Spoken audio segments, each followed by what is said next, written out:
For the first time, Elway returns to Cleveland to duel Bernie Kosar and the Browns.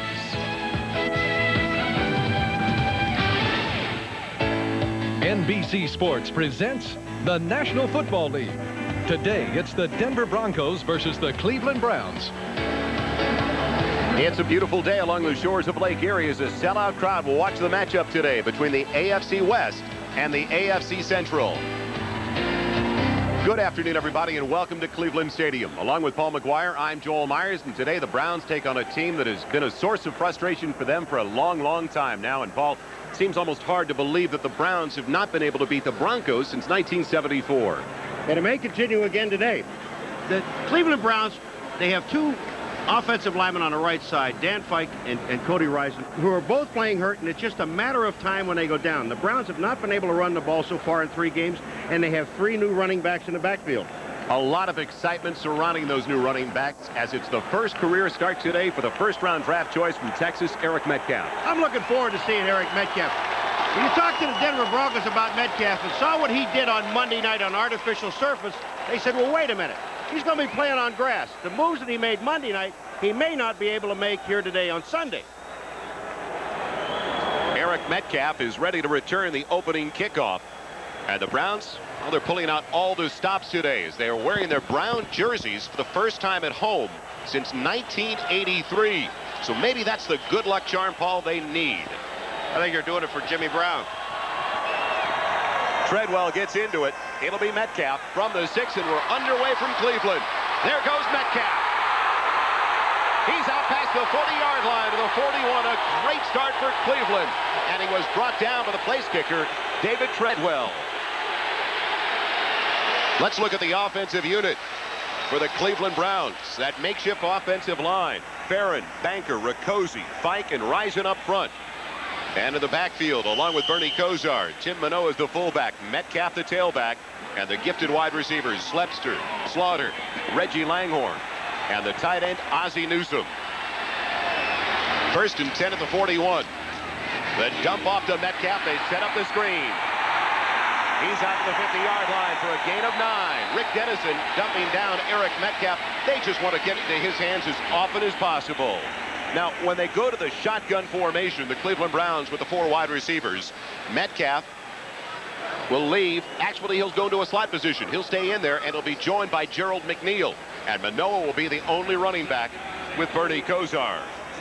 You got to love what they've done with Metcalf right off the bat. They let him return the kickoff, and then they get him the ball right away. He's got it again, and he's got a first down with flags down to the play. Into the secondary he goes for a first down.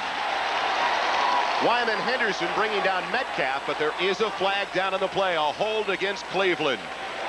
Joel, what's happening is that Metcalf, since they're starting, they know he's nervous, and what's going to happen, and you see Metcalf, he has touched the ball on the opening kickoff and the first 2 plays. Holding, 73 offense, 2nd down. Let's look at the hold. All right. In the hold is going to be Rakosi, who is the center, is sitting right in here, and he's the man they're going to call for holding. There's Rakosi blocking back to the inside, and you can see his arms are wrapped around Cragen, who is the nose tackle. That's one of the reasons why the hold is there.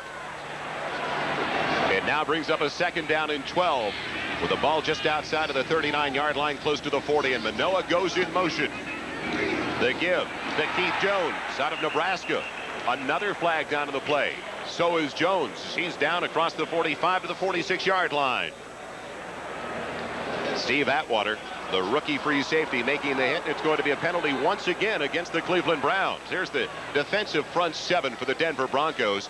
Carricker, Cragen, and Townsend, the defensive front 3. The linebackers, Brooks, Dennison, Mecklenburg, and Fletcher. 42 offense, 2nd down. Braxton, Henderson, Smith, and Atwater in the secondary, and 3 of those 4 newcomers. Not only are they newcomers, but Denver really, they don't have a legitimate cornerback. Most of these guys are safeties. Now when the Broncos go to their nickel alignment, they'll bring in the extra defensive backs, Ron Holmes, Mark Haynes, and Randy Robbins. It's now 2nd and long, 2nd and 17 for Kosar and the Broncos. Back at their own 35. They give to Metcalf. Can't spin out of the tackle of Dennis Smith, the strong safety. as well as Michael Brooks, the outside linebacker. Isn't it interesting that Cleveland keeps giving the ball to Eric Metcalf? We talked to Wade Phillips, the defensive coordinator for the Denver Broncos. They said the one thing that they want to do with Metcalf is not let him get to the out-of-bounds line. They want to keep him in the middle of the field where they can take a shot at him because they don't believe that he can handle the ball more than 20 or 25 times in a ball game. Well, Paul, you saw him play at the University of Texas where the humidity and the heat is so great. I've got to believe he can work in the atmosphere and the conditions here in Cleveland. He will play all day. 3rd and 15 as Metcalf goes in motion. Kozar to Metcalf again. He can't beat the double team on the outside. He's short of the first down by about 9 yards. He's brought down by Tyrone Braxton. We talked to Eric Metcalf's father earlier this morning, Terry Metcalf, and asked him, is his son just like the father? Yes, yeah, he's very much like me. He wants not only to please himself, but he wants to please others. And sometimes that can put a little more pressure on the individual than necessary. So main thing is just take it one play at a time and don't look back on the past and just play the play at hand. Terry Metcalf's many years a great running back with the St. Louis Cardinals. Brian Wagner in to punt it away to Ken Bell, and it's off the side of his foot. So a break for the Broncos very early, and an injured Bronco down on the field as well. They spot the ball out of bounds at the 41-yard line. So when we come back, the Broncos will have it 1st and 10 outside of their own 40. Welcome back to Cleveland. Joel Myers along with Paul McGuire. 1st and 10 coming up for the Broncos. The first time they get the ball offensively at their own 41-yard line after only a 15-yard punt by Brian Wagner. And good news for Cleveland fans. Hanford Dixon is playing and starting. He had a pulled groin muscle, but it seems to be all right. They'll test it now. They start Steve Sewell in the backfield along with Jeff Alexander. They're in the eye. Jackson and Johnson, the 2 wide receivers. And Elway on the very first play already audibilizing at the line of scrimmage. It's to Alexander, and he is stuffed at the line of scrimmage, falls ahead for a couple of yards. Mike Johnson, the middle linebacker, making the play for this #1 defense against the run in the NFL. The Cleveland Browns have allowed the opposition only 73 yards a game. Rushing the ball. Hurry up offense. They're going with no huddle. So we look at the offensive line for the Denver Broncos. Perry, Bishop, Karts, Juriga, and Lanier. Elway on 2nd and 8. Going up top for Johnson. It's complete inside the 35 for a first down to the Cleveland 34-yard line. Hanford Dixon and Thane Gash providing the coverage on the play. Tough to keep up with Vance Johnson and Mark Jackson in the secondary. Well, it is tough. Now, I don't know if Hanford Dixon, he's talking to Gash saying, wait a minute. Here, I got him short, and Gash, you've got to get him deep. 30 is Gash. Now, you see Hanford Dixon pulls off there of Johnson. Gash never gets over. If the ball is on target, it's a touchdown. Sewell is going to go into a wing position. The lone setback is Jeff Alexander with Sewell in motion on 1st and 10 from the 34. It's Alexander. Breaks the first tackle, takes it down to the 30 for a gain of 4. In the offensive backfield with John Elway, Sewell and Alexander. The wide receivers, Vance Johnson and Mark Jackson. And the tight end, one of the best in the AFC, Clarence Kay. When they go to 4 wide receivers, though, Michael Young will come in. And Steve Sewell will be one of the slot men as well.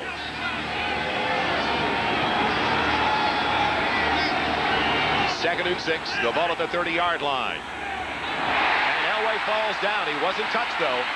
Gets it over the middle and almost has it intercepted. Felix Wright had it just go off his fingertips.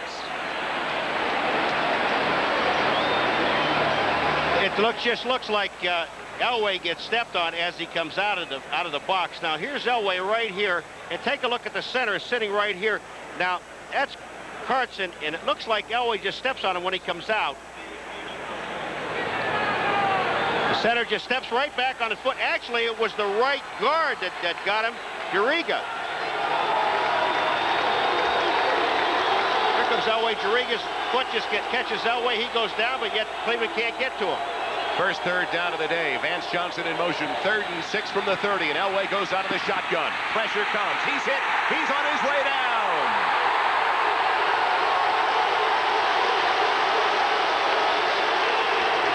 The Dawg Pound in Cleveland loves it. Carl Hairston and Al Baker combining for the sack. And that takes them out of field goal position as well. Joe, but the thing that the Cleveland Browns did is to keep him in the pocket. If they can keep him from running, now I'm going to make a circle out here, but this is where the defensive rush comes from, away from the outside. It'll come from right in here and outside. And watch what happens to Elway. He's got to move back inside. Gerald McNeil back deep, waiting for the punt. It hit. It's down by Ken Bell. Did it go into the end zone? Yes. They say it was on the goal line. What a break for Cleveland. Mike Horan, one of the best punters at getting the ball out of bounds inside the 20. Didn't get a break there. When we come back, the Browns will have it 1st and 10 at their own 20. Have you driven a Ford? Now, during the official Ford clearance, get low 2.9% financing or up to $1,000 cash bonus on Ford Ranger. Get 2.9 financing or $1,250 on Bronco 2. Plus, get up to $750 on select F-Series pickups. Combine the cash with option package discounts and save over $2,200 on Ranger, over $3,400 on Bronco 2, and over $3,200 on big pickups. See your dealer for details on all the great values. Remember, the offer ends October 4th. This isn't an ad for 2001. This is an ad for Zenith's VHS VCR with dazzling special effects and remarkable hi-fi stereo sound. When you have a Zenith VCR, the movies you bring home will take on a whole new dimension. Zenith. Quality. Most of my friends don't know what they're going to do after graduation, but I've already locked in guaranteed skill training in the Army. Qualify now and you can reserve even the Army's most sought-after technical training up to 12 months in advance through the Army's delayed entry program. Sure, being a soldier won't be easy, but then nothing worth having ever is.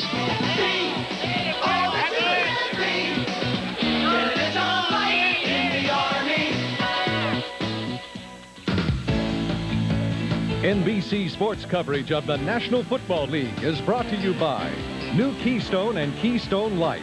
Bottled beer taste in a can. Wouldn't that be great? By Ford and your Ford dealer. Have you driven a Ford lately? And by Zenith. The quality goes in before the name goes on. Scoreless in Cleveland. 1st and 10 for Kozar and the Browns at their own 20, and it's complete to Ozzie Newsome. Ozzie Newsome put down at the 29-yard line, they say. He's short the first down by only 1 yard. That keeps that long streak going for Ozzie Newsome. He's caught a pass now in 149 straight. Now, just before we broke away, Paul, Horan almost had it down inside the 5, inside the 1 yard line. Ken Bell tried to put it down there. Yeah, but you see how Bell is on the end line. When Bell is on the end line, that means that the ball is in the end zone. 2nd and a yard now for the Browns at their own 29-yard line. Manoa in the eye in front of Keith Jones. 9-man defensive front, and Kozar looking to throw. He'll run for the first down. He's got it to the 34-yard line. Brought down by the nose tackle, Greg Cragen. Let's look at some of the other scores in the early games from this week number 4 of the NFL season. Cincinnati and Kansas City, Miami and Houston not on the board yet, but New Orleans with a touchdown and a 4-point lead already over Washington. And 3 other games just underway in Detroit, New York, and Minnesota. Browns have it now. 3-yard line, Metcalf back in there. Split behind Kozar with Tim Manoa, who goes in motion. The counter to Metcalf. Squirts through to the 40-yard line. He's got about 6 on the carry. Joe, these are only 5-yard or 6-yard runs. But the Cleveland Browns so far this year, they have not been able to run the ball going against one of the best running defenses in football, Denver. The Denver Broncos have not been able to throw the ball, and they're going against one of the best pass defenses. Now here comes, you're going to see Metcalf. Manoa goes the other way. The guards come out to the outside. That's Banker. Fike come out. And you're seeing Metcalf now. He picks up 6 yards or 7 yards. But that's what the Browns have to do. Now they put him in a good passing situation. 2nd and 3 for the Browns, their own 41. It's Keith Jones. Nothing doing up the middle. Takes it to the 43, and they put him down near the 44, close to the first down marker. Coming into the game, some of the keys for these two teams. John Elway has never lost a game to the Cleveland Browns, while Bernie Kosar, he hasn't been intercepted in his last 150 attempts. The defensive line for the Broncos, one of the very best in the NFL, while the offensive line for the Cleveland Browns, well, they had to put Paul Farron over to the left tackle position to help things out because of the injuries. As they go to the measurement, and he's just short of the first down. Other things to look for today. Some of the critical elements of this contest. The Broncos, their pass defense, number 2 in the NFL, allowing only 149 yards per game over the first 3. And we just talked about that great run defense of the Cleveland Browns. So just like you said, the Broncos have to be able to run the ball. And the Browns, they've got to pick it up in the passing attack and run the ball as well. Kosar over the top for the first down. On 3rd and inches, Bernie Kosar stretches out that 6'5" frame. And, you know, we've talked in the first game of the year, we talked to Randall Cunningham about that particular play. Randall Cunningham said, that's one of the plays I hate to run. Down by the goal line, I don't mind because I get 6 points. Bernie Kosar feels the same way. This is a time when they know he's going to carry the ball, and everybody wants to take a shot at you. Players to look for today. The 2 rookie running backs. Bobby Humphrey for the Broncos, Eric Metcalf for the Browns. Metcalf has it on 1st and 10. Look at the move he makes. Metcalf going across the midfield stripe down to the 48 of Denver. Gets 7 yards on the reception. Now, wait a minute. Didn't the Denver Broncos say they didn't think he could make the cuts he made on Monday night on grass? Watch this. Carl Mecklenburg is the guy that's going to get faked out. The little dip outside, back to the inside. There goes Mecklenburg, and there goes Metcalf, and he picks up 7 more yards.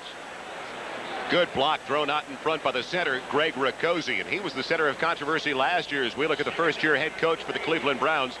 Bud Carson was a little upset with his offensive unit last week and said that maybe I spent too much time on the defensive side this year. 2nd and 3 at the 48. Manoa in motion. It goes to Keith Jones. Breaks the first tackle. Goes for a couple. He'll still be short of the first down as he's dropped down by Alfonso Carricker. Well, Eric Metcalf looks so similar to his father in his running style. And Terry Metcalf, it's the way he looked when he was a rookie with the St. Louis Cardinals. How about this run here? This is what Eric would like to do today. Watch this. Only one man actually put a hand on him.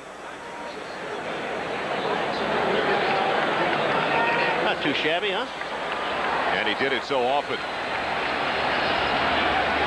Eric Metcalf in the backfield once again as Manoa goes to the wing on 3rd and 1 from the 41-yard line of 46-yard line of Denver. Metcalf over to the left side for the first down, spinning free to the 40. He's got all the moves. Eric Metcalf looked like he was going to be dropped at the original line of scrimmage and then does that little 360. Joe, look at over here. They're going to Farron and Banker on this side. Riccozzi is the center. But watch Metcalf. The moves that he makes basically on his own. Watch here. There's Banker kicking out. Farron's there. They're blocking. And here comes Metcalf. He'll make a move right back to the inside. That was Wyman Henderson that missed him. 1st and 10 from the 40. Who else gets it but Eric Metcalf? Won't be able to turn the corner. And he's down to the original line of scrimmage. It was interesting, though, talking to the Denver Bronco defense yesterday, and Mecklenburg said it. We will be aware of where Eric Metcalf is on the field. As soon as he comes out of the huddle, he's leaving the field now on this play, but as soon as he comes out of the huddle, everybody will point to Eric Metcalf, so we'll know where he is. The Browns already have more yards on the ground than they did in the first 3 quarters of their game against the Bengals on Monday night. There's the defensive coordinator, Wade Phillips, in his first year with the Denver Broncos. 2nd and 10 now. Kosar and the Browns at the Denver 40. They double up on the short side of the field. Langhorne and Slaughter. It goes to Keith Jones. Lost his footing. And he gets about 2.5 yards on the carry. He's dumped by the free safety, Steve Atwater. Atwater, one of the big reasons the Denver secondary is doing so well in the early going this year. Is he something big enough? That man is 6'3", weighs 217 pounds, and they said he just loves to hit people. Wade Phillips told us yesterday the lower half of his body really reminds him of the lower half of Earl Campbell's body. He's thick, to say the least. Their first-round draft choice out of Arkansas. Big third down for the Browns. They're at the 38-yard line. It's 3rd and 8. Lawyer Tillman goes in motion. And it's batted away from Slaughter over the middle. Dennis Smith, the safety, in his 9th year out of USC, timing it perfectly. Webster Slaughter is looking for pass interference, but I'm going to tell you something. It isn't pass interference. Dennis Smith is there just as the ball gets there. And just remember one thing. When you take a look at this, you're going to see Smith come in. Smith has as much right to that ball as Slaughter has. So the drive stalls inside the 40 after the Browns started with it at their own 20-yard line. Ken Bell waits for the punt from Brian Wagner. His first effort was off the side of his foot, and it only went 15 yards. He'll try to get into the corner. Once again, it's off this side of his foot. Another wobbler. This went 10. Maybe. Tough start this afternoon for Brian Wagner. We'll be right back to Cleveland with 2.5 minutes left in the first. Have you driven a Ford? He is so strong from the waist down and so quick. He has to beat Keith Bishop. Now here is Perry right here. He's just going to run right around Bishop and then end up knocking the ball out of Elway's hand, and he almost gets it. Here he comes. Bishop is moving out to pull out. Here comes Perry. There's the hand on Elway, and look at him. He goes back at the ball. He's rolling for it, kicks it away from Elway. Look at this guy. You talk about hustle. He just runs right by Bishop, but I think Bishop was going to pull out and was supposed to have help on that side by Gerald Perry, number 60. Robert Banks made the fumble recovery, but Michael Dean Perry made the big play. He is so quick out of the blocks. John Elway was telling us yesterday, he just wished the game was in Denver because he felt like he could get Michael Dean Perry offsides about 5 different times, but he couldn't hear because of the crowd noise. Well, the only problem here is that he, After his further offensive review, lineman the that play can't will hear. Here's stand Michael as Dean called. Perry again. First Now, what? down. See, Bishop looks like he's pulling out. And then at that point in time, is the center was supposed to come down on him, and he didn't pick him up. And when that happens, that's a sack. You've got to give a sack also, besides the fumble. They come out in the eye. Metcalf and Manoah on 1st and 10 from the Denver 15. The swing to Metcalf. He's all alone to the 10-yard line, just inside the 10 for a gain of a little bit better than 5. Metcalf with 78 yards of total offense already. Denver with only 13. Did you just, I mean, there's a little holding in the line because you got some guys hurt, but watch what Michael Brooks does, number 56. I told you they want to keep Eric Metcalf to the inside. Now, Brooks forces him to go inside and not allow him to go outside because they want to take a shot at him. They want to try to wear him down. 2nd and 4, just inside the 10-yard line. Metcalf and Manoah stay in the backfield. And Kozar changing the play at the line of scrimmage. It's scoreless with 1:35 left in the first. Timing pattern, Slaughter's there. Touchdown, Cleveland!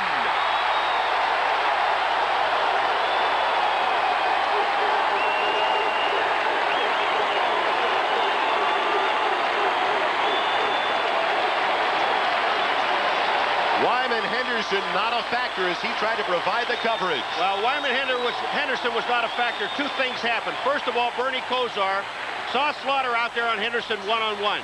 But what happened was the move that Slaughter makes to the inside, Wyman Henderson almost falls down. And when that happens, Kosar is right there with the ball. Perfect pattern. He sees right now he doesn't have to really lay it out that far. But you didn't see Wyman Henderson in the picture because he almost fell down. Matt Barr in for the point after try. It's perfect. And the Browns get on the board first. The Cleveland Browns, before a sellout crowd, go up by 7 with 1:32 left in the first. Liberty Mutual Insurance presents Legends of the Game. For 5 straight years, he rushed for over 1,000 yards. Known for his hard-nosed approach to the game, he gained over 8,500 yards rushing and scored 93 touchdowns. When he retired, only the great Jim Brown had outrushed him. Who was this legend? Liberty Mutual presents Property Damage That Never Happened. Because our years of experience in helping prevent property losses has made Liberty Mutual a leader in business property insurance. Protecting your business property is why America believes in liberty. How about lunch? America believes in liberty. Liberty Mutual Insurance. Jim Taylor put the POW in the Packer Power Suite, the first of Lombardi's Packers inducted into the Hall of Fame, a true legend of the game.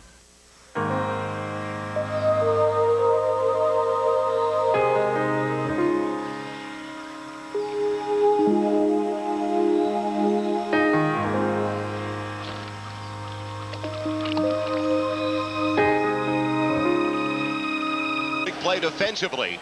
All right, and then Joel, they convert to Webster Slaughter. All right, take a look. Here are the two guys out here. But watch what happens in here. When Henderson hits the infield, Slaughter takes him to the inside. And when Henderson hits that infield, and that's just dirt, he slips and trips. And as soon as that happens, Bernie Kosar sees Slaughter all alone in the end zone. It's touchdown. Matt Barr gets into it. Bobby Humphrey back deep along with Ken Bell. It'll be Bell at the 4. Bell across the 30. And he's down across the 35 at the 37-yard line. More scores from around the NFL. There's Mark Harper, the reserve defensive back, made the play on the special teams. The Chiefs getting on the board, and remember the Bengals playing without Boomer Esiason today as Turk Schoenert gets the start.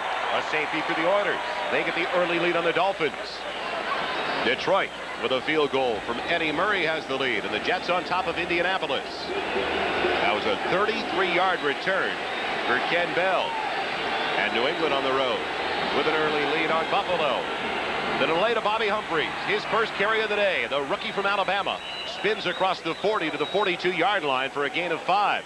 And Paul, he lends to the Denver offense the same type of excitement Metcalf brings to the Cleveland offense. But I like what Dan Reeves said about this young man, Bobby Humphries. He said he sees more of the field than any other back he's ever coached. When he goes to a hole, like a lot of people will run up into a hole, if there's a fullback in front of him, he'll bump into the fullback. This guy avoids people and finds the hole.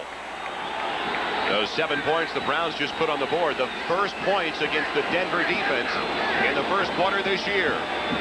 Alexander and Humphrey in the eye on 2nd and 5. It's Alexander. And the big fullback goes absolutely nowhere. Carl Harrison and Clay Matthews making the stop. After that long pass in the first series of downs for Denver, Hanford Dixon is not in the game at this point. Mark Harper, number 23, is playing that corner. Now, Hanford Dixon is coming in as a nickel man, but Harper will be playing the right corner. We'll see if John Elway tries to exploit Mark Harper in the secondary, 4th year out of Alcorn State. Extra wide receivers coming in now for Denver on 3rd and 3. Better worry about blocking that defensive line before he worries about beating the corners. Carl Harrison made that last stop, and I love the line by Al Baker. He said Carl Harrison, as they call him, Big Daddy, in his 14th year out of Maryland Eastern Shore. He said he'll be the first player in NFL history to collect a Pro Bowl check and a Social Security check in the same year. Isn't he the guy that played against Terry Metcalf? Yes, he was the only one in the field. You're right, the only one that had the distinction of tackling Terry Metcalf. He came over from the Eagles before the '85 season, and he's one of those inspirational leaders on the defensive unit.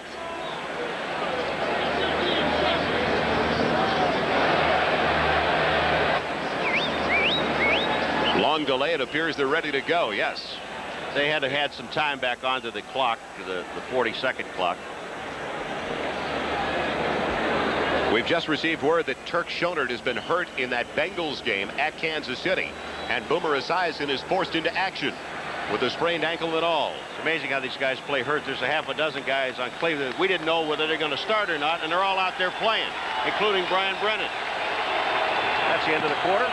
Time runs out in the first 15 minutes of throw, and it's off the fingertips of Jackson.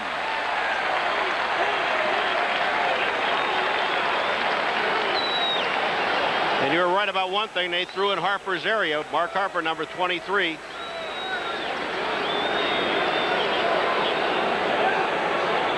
Elway and the Denver Broncos have really had some problems this year throwing the ball. Now, here's the throw out here to Jackson. And just take a look at this ball is in his hands, should have caught it. And there's number 23, Harper, there covering, but he wasn't on the play. Mike Horan, who had a 46-yard average last week in the Broncos win, punting once again. Beautiful. Turns it over. McNeil waits back at his own 10. He'll take it to the 9. Gets some blocks to the outside. On his way, Gerald McNeil. Past the 40. Needs one more block. And he goes down across the 45. Inside the 45 to the 43 of Denver. And he was brought down by the punter, Mike Horan.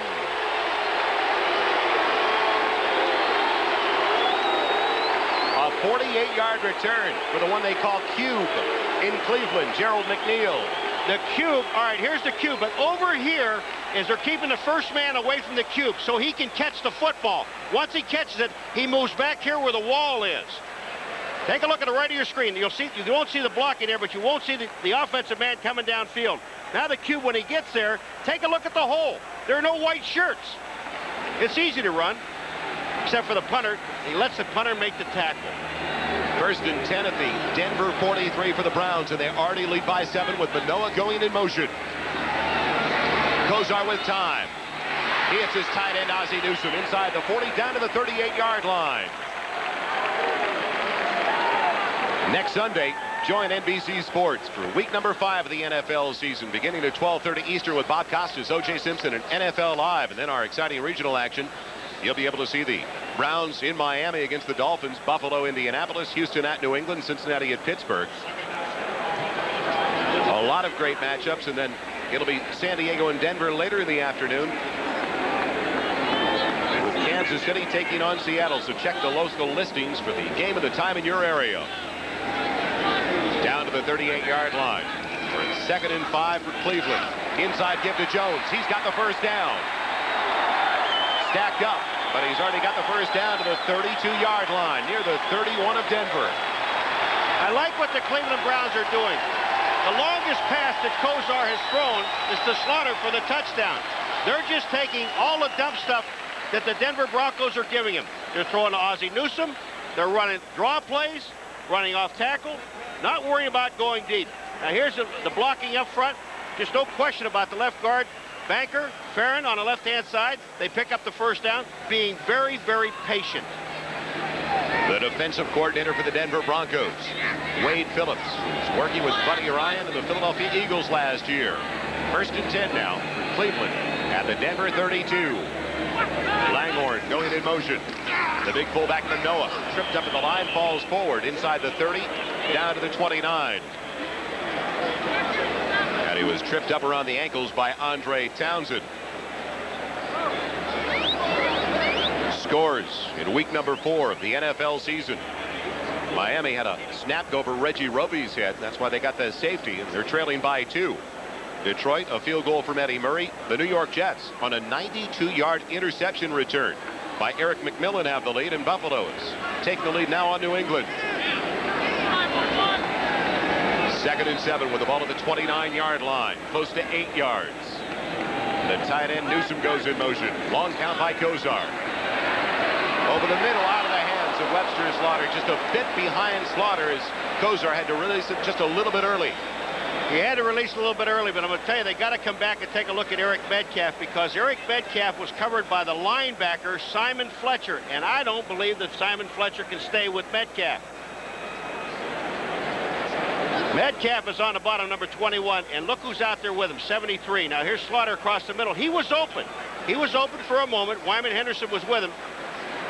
But as you said, Kozar had to rush the ball. Browns facing 3rd and close to 8. They are 2 of 4 so far in 3rd down conversions. Metcalf is the man in motion. Kozar can't get it to his wide receiver. That was Gerald McNeil. It would have been short of the first down anyway by a couple of yards. So now instead, it'll be a long field goal attempt coming up for Matt Barr. And before the game, he was hitting them from this distance. Easy. But that's because No rush by the defense. It'll be out of the hold of the backup punter, or the backup quarterback, Mike Pagel. It'll be a 47-yard attempt for Matt Barr. And it's blocked by Denver. Picked up by Grayson, or check that, picked up by the linebacker who's working in the special teams, Michael Brooks. Dennis Smith, though, it appeared, got his hand up in the air and blocked that field goal attempt.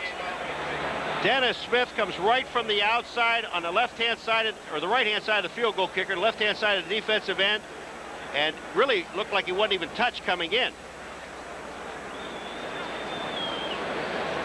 Barr's a little bit upset.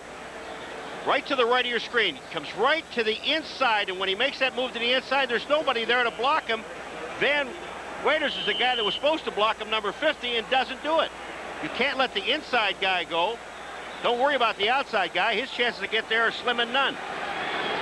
So far this afternoon, the Browns have dominated statistically, but still they only lead it by 7, and Denver gets it back first and 10 at their own 39 with Winder.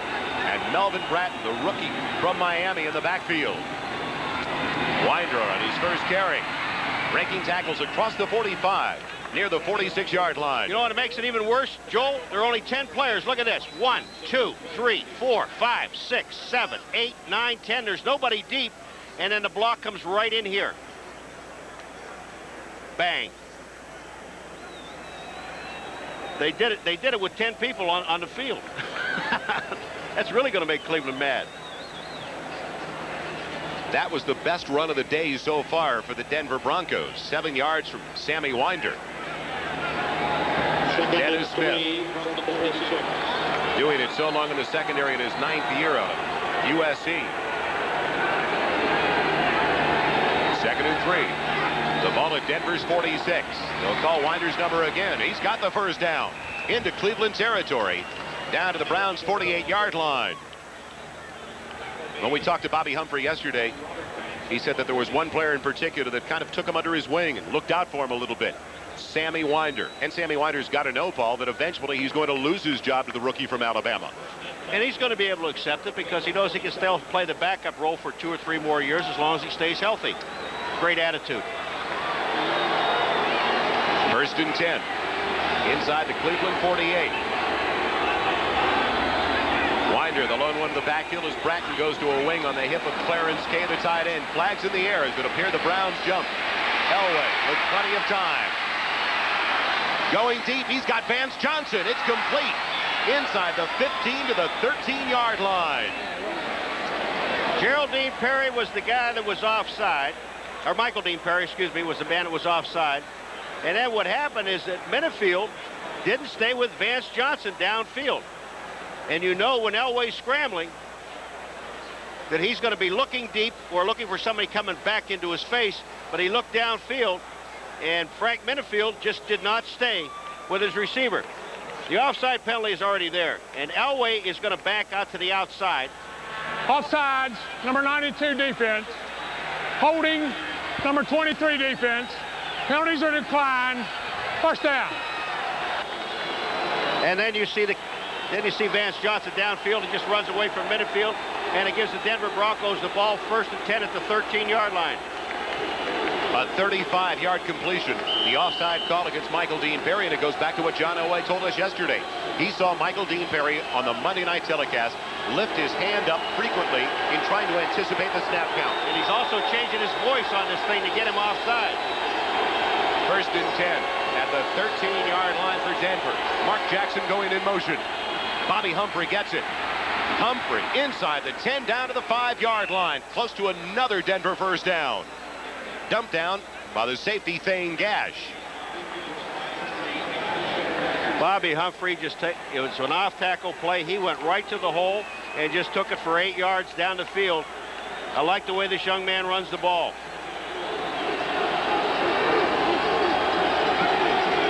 The quickest running back for the Denver Broncos in many, many years.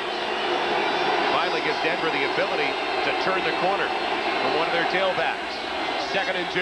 Humphrey again over the top, close to the first down marker. Humphrey missed most of his senior season with a stress fracture to his left foot, and that's why a lot of people shied away from Bobby Humphrey. But when Dan Reeves found out he was still available in that supplemental draft, they wanted him. They checked all over the country to find out how long he was going to be there, and they realized that the 3 teams that were ahead of the Denver Broncos at that time had either made trades or picked up in the draft the running back that they wanted, so they knew that he would be there in a supplemental draft, and they took him. Alexander and Winder in the backfield. Double tight end set on 3rd and less than a yard, and Elway will throw. Throws it away. Pressure was coming from the linebacker, Mike Johnson.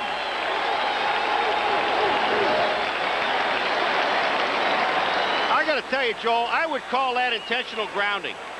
Really, you know, even though that there was a receiver downfield, but he deliberately throws the ball into the stands, you're going to see the heat on Elway. This is to save a sack because the defense is there. They're ready to nail Elway. Look where he throws the ball.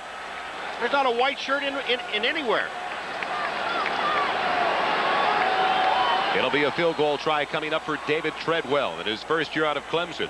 He has been perfect so far this season. 8 minutes and 59 seconds left in the first half of play. Denver looking for their first points of the day. Interesting call, though. 3rd and less than a yard, 3rd and inches. And Elway throwing the ball in the play-action fake. But in this situation, and you're going against a darn good defensive football team, Joe, you've got to put some points on the board, and I like the call. After the way we saw Bobby Humphrey, though, get up in the air on that great vertical leap just a little bit earlier, you'd have to think, Paul, that he could get up on top and go behind his center for a few inches. All right, that's true. But when he did that vertical leap, and you and I know that, you know, at the 7-yard line, you're not trying to get a touchdown. He was trying to get a first down. Now, it was 2nd down and about 3 yards. He only picked up about 1.5 yards. So he didn't get as much as he thought he was going to get, and they're not going to take a chance. I like the call. I like to take the points. They'll try to get the points in the way of a 22-yard field goal by David Treadwell. 7 of 7 in the field goal department over the first 3 games. They'll call it a 21-yard attempt officially. It'll be out of the hold of Gary Kubiak. And Treadwell drills it through the uprights. So Denver finally putting some points up with 8 minutes and 54 seconds left in the first half. They now trail by 4. Treadwell giving Denver their first points of the afternoon. A drive that took 3 minutes and 12 seconds. And Cleveland ready to get the ball back with a 4-point lead as we welcome you back to Cleveland Stadium. Joel Myers along with Paul McGuire. They line drive it to try to keep it away from Metcalf, and it is away from Metcalf as it picked up by Vernon Jones. He takes it to the 24-yard line. Other scores around the NFL.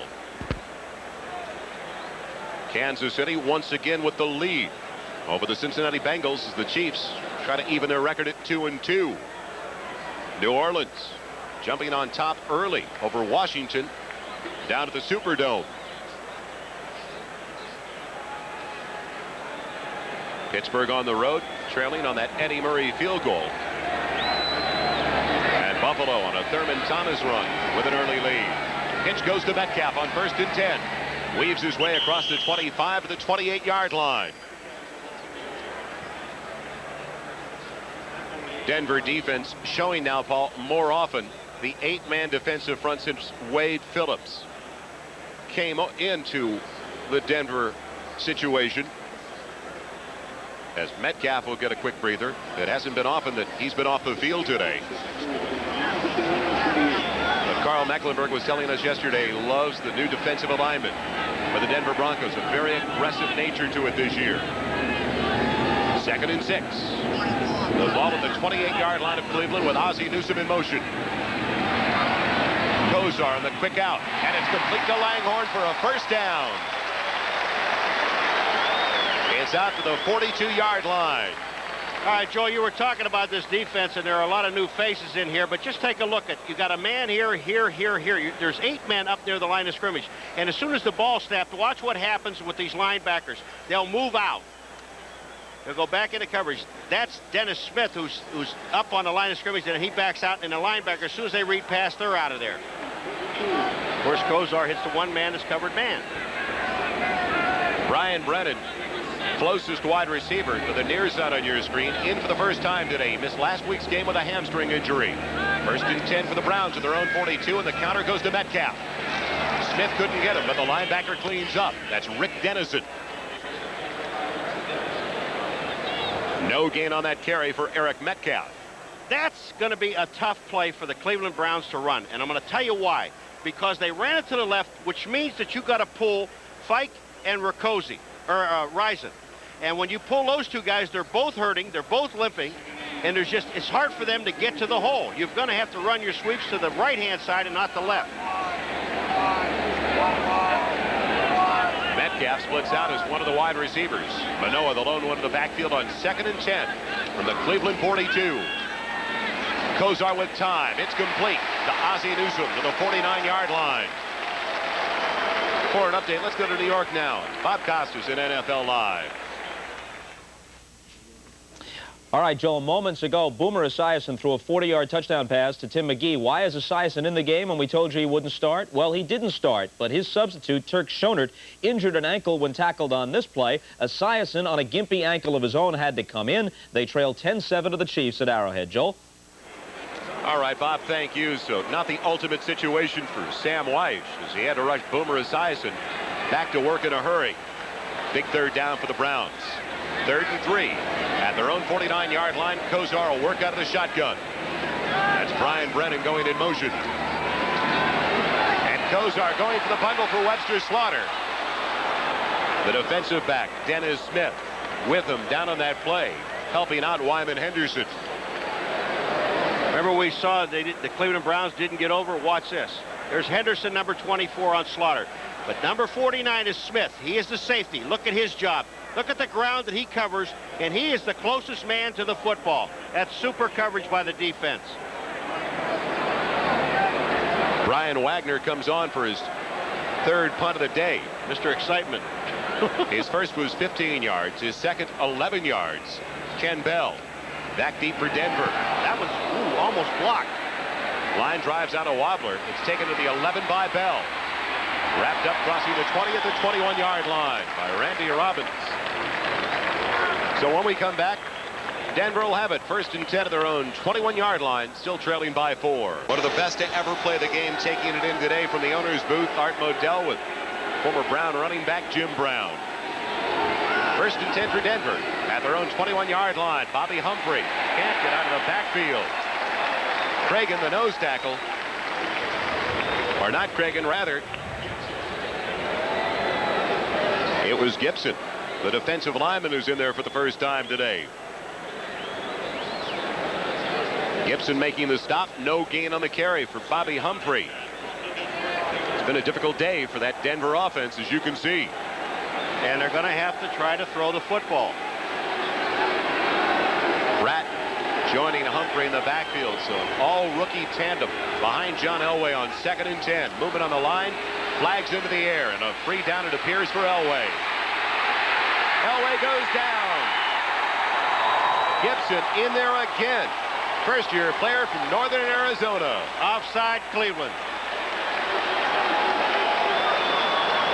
Looked like the right side of the defensive front was jumping off sides. If that's the right side, it's Michael Dean again. Michael Dean Perry. Encroachment, number 92 defense, 2nd down. Well, Elway told us yesterday, he said, if I had him at home, I'd get him 7 or 8 times. There you see Michael Dean Perry moving, and he's on Keith Bishop, number 70 or 54, also getting some help by Karts at the center. But Elway said, if I can raise my voice up in the middle of the field like this, I can get him to jump. And he's doing it. He's done it twice so far. 2nd and 5 now for the Broncos at their own 26-yard line. Winder In there on the play action fake. Elway. Vance Johnson can't hang on to it. Working on Harper, the cornerback who's getting the start due to the injury. The Hanford Dixon. And you said it, they're going to go out there and work on Harper. Now look at Vance Johnson's going to come back. Harper's with him all the way. This is just super defense. That ball is down where only Johnson can catch it. He just missed the ball, but you've got to give credit to Harper for the coverage. Chiefs maintaining that lead over the Bengals. Houston increasing their advantage to 12 now over the Dolphins. And Minnesota with a big early lead over Tampa Bay. 3rd and 5. Elway will work out of the shotgun with Johnson in motion. Pressure coming up the middle. Elway in trouble. He's down again. Clay Matthews with the sack.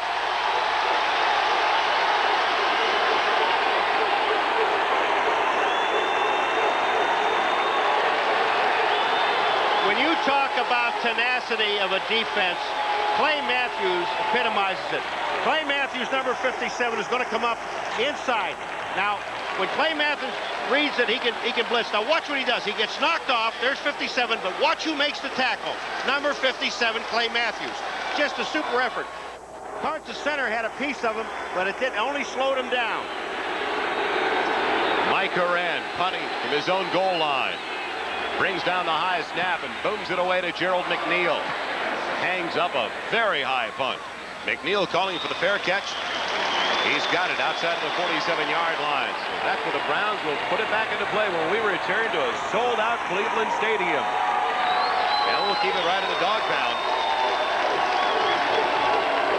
The Browns are ready to go once again. There is a penalty on the punt. It's got to be, they're going to the Browns, so it's got to be against Denver, and they'll refuse it because they can get the ball there. I just feel so sorry for number 63. I watched Cody Rison walk out onto the field, and Joel, it's just getting worse and worse and worse. And the problem he's had is twice this year, and it's the ineligible player downfield, number 54 of the kicking team. Penalty is declined. First down. And the 2 times this year, which happened to him, Cody Rison, his knee is locked on him. If that happens, he's got to come out. Browns come back with the ball in exceptional field position. A number of others on that Cleveland offensive line. Number 63, Cody Rison, playing hurt today, and we were told that knee of his could lock up at any time. Floating cartilage. 1st and 10 for the Browns outside of their own 47, and Metcalf can't break the ankle tackle of Alfonso Carricker. Carricker, 6th year out of Florida State. And a reminder to our viewers, we'll be selecting the Budweiser most valuable player for today's game at the conclusion of the contest. Take a look at Cody Rison. You got to give him all the credit in the world. Now here he is. He's got a bad leg, and he's supposed to be blocking down and coming back into the linebacker, Mumford, number 51. He gets a piece of his man. That's all he's supposed to do. Browns go with 3 wide receivers on 2nd and 9 from their own 48. Langhorne going in motion. Long count by Kozar. Over the middle, it's complete to Lawyer Tillman. That is his first career catch for the rookie from Auburn. Mecklenburg made him pay, though.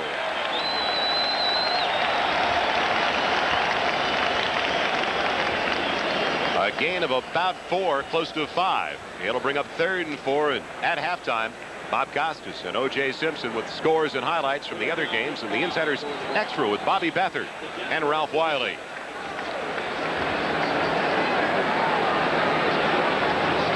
Another key 3rd down for the Cleveland Browns with 2:24 left in the first half.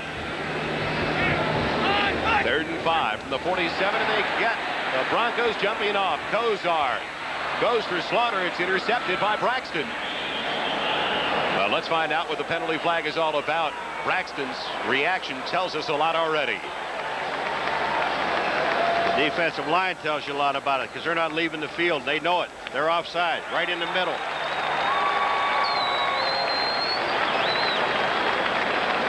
And in this series, Kozar is staying under his center, Riccozzi, a lot longer than we saw earlier in the game. He's reading that defense because the linebackers... Number 61 defense, first down. That's Townsend, but the linebackers are so active for the Denver Broncos. It is a difference. Up here, right in here is where you're going to see the guys jumping offside. Right in the middle of the line, and Townsend is one of them, number 61. The Kozar sees it, gets him offside. I don't know if he's changing his voice or not, but he got him offside. That's what happens when you go to a longer count. It turns out to be a Cleveland first down at the Denver 42-yard line. Manoah and Jones split in the backfield behind Kozar. Kozar in trouble. He goes down. First sack of the day for the Denver Broncos belongs to Simon Fletcher. And for another update, let's join Bob Costas in NFL Live. Joel, at the Meadowlands, Colts driving for an apparent score, but Jack Trudeau's pass intercepted by the opportunistic Eric McMillan. Last year as a rookie, he led the AFC with 8 interceptions, brought 2 of them back for scores. This time, number 22 goes 92 for a touchdown. Jets 7, Colts zip. All right, thank you, Bob. We have reached the 2-minute warning at Cleveland Stadium, and it's just as we expected, a tight affair between the Browns and Broncos. Dodge salutes those who strive for victory with this edition of The Winners.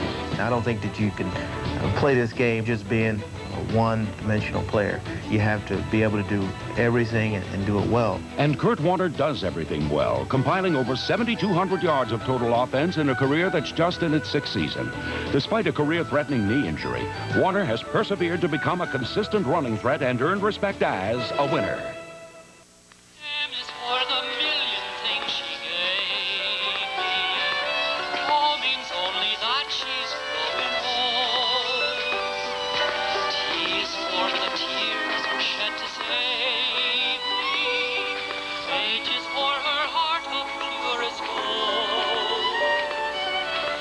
Moms and compact cars like the hot little Dodge Shadow. Somehow they aren't making them like they used to.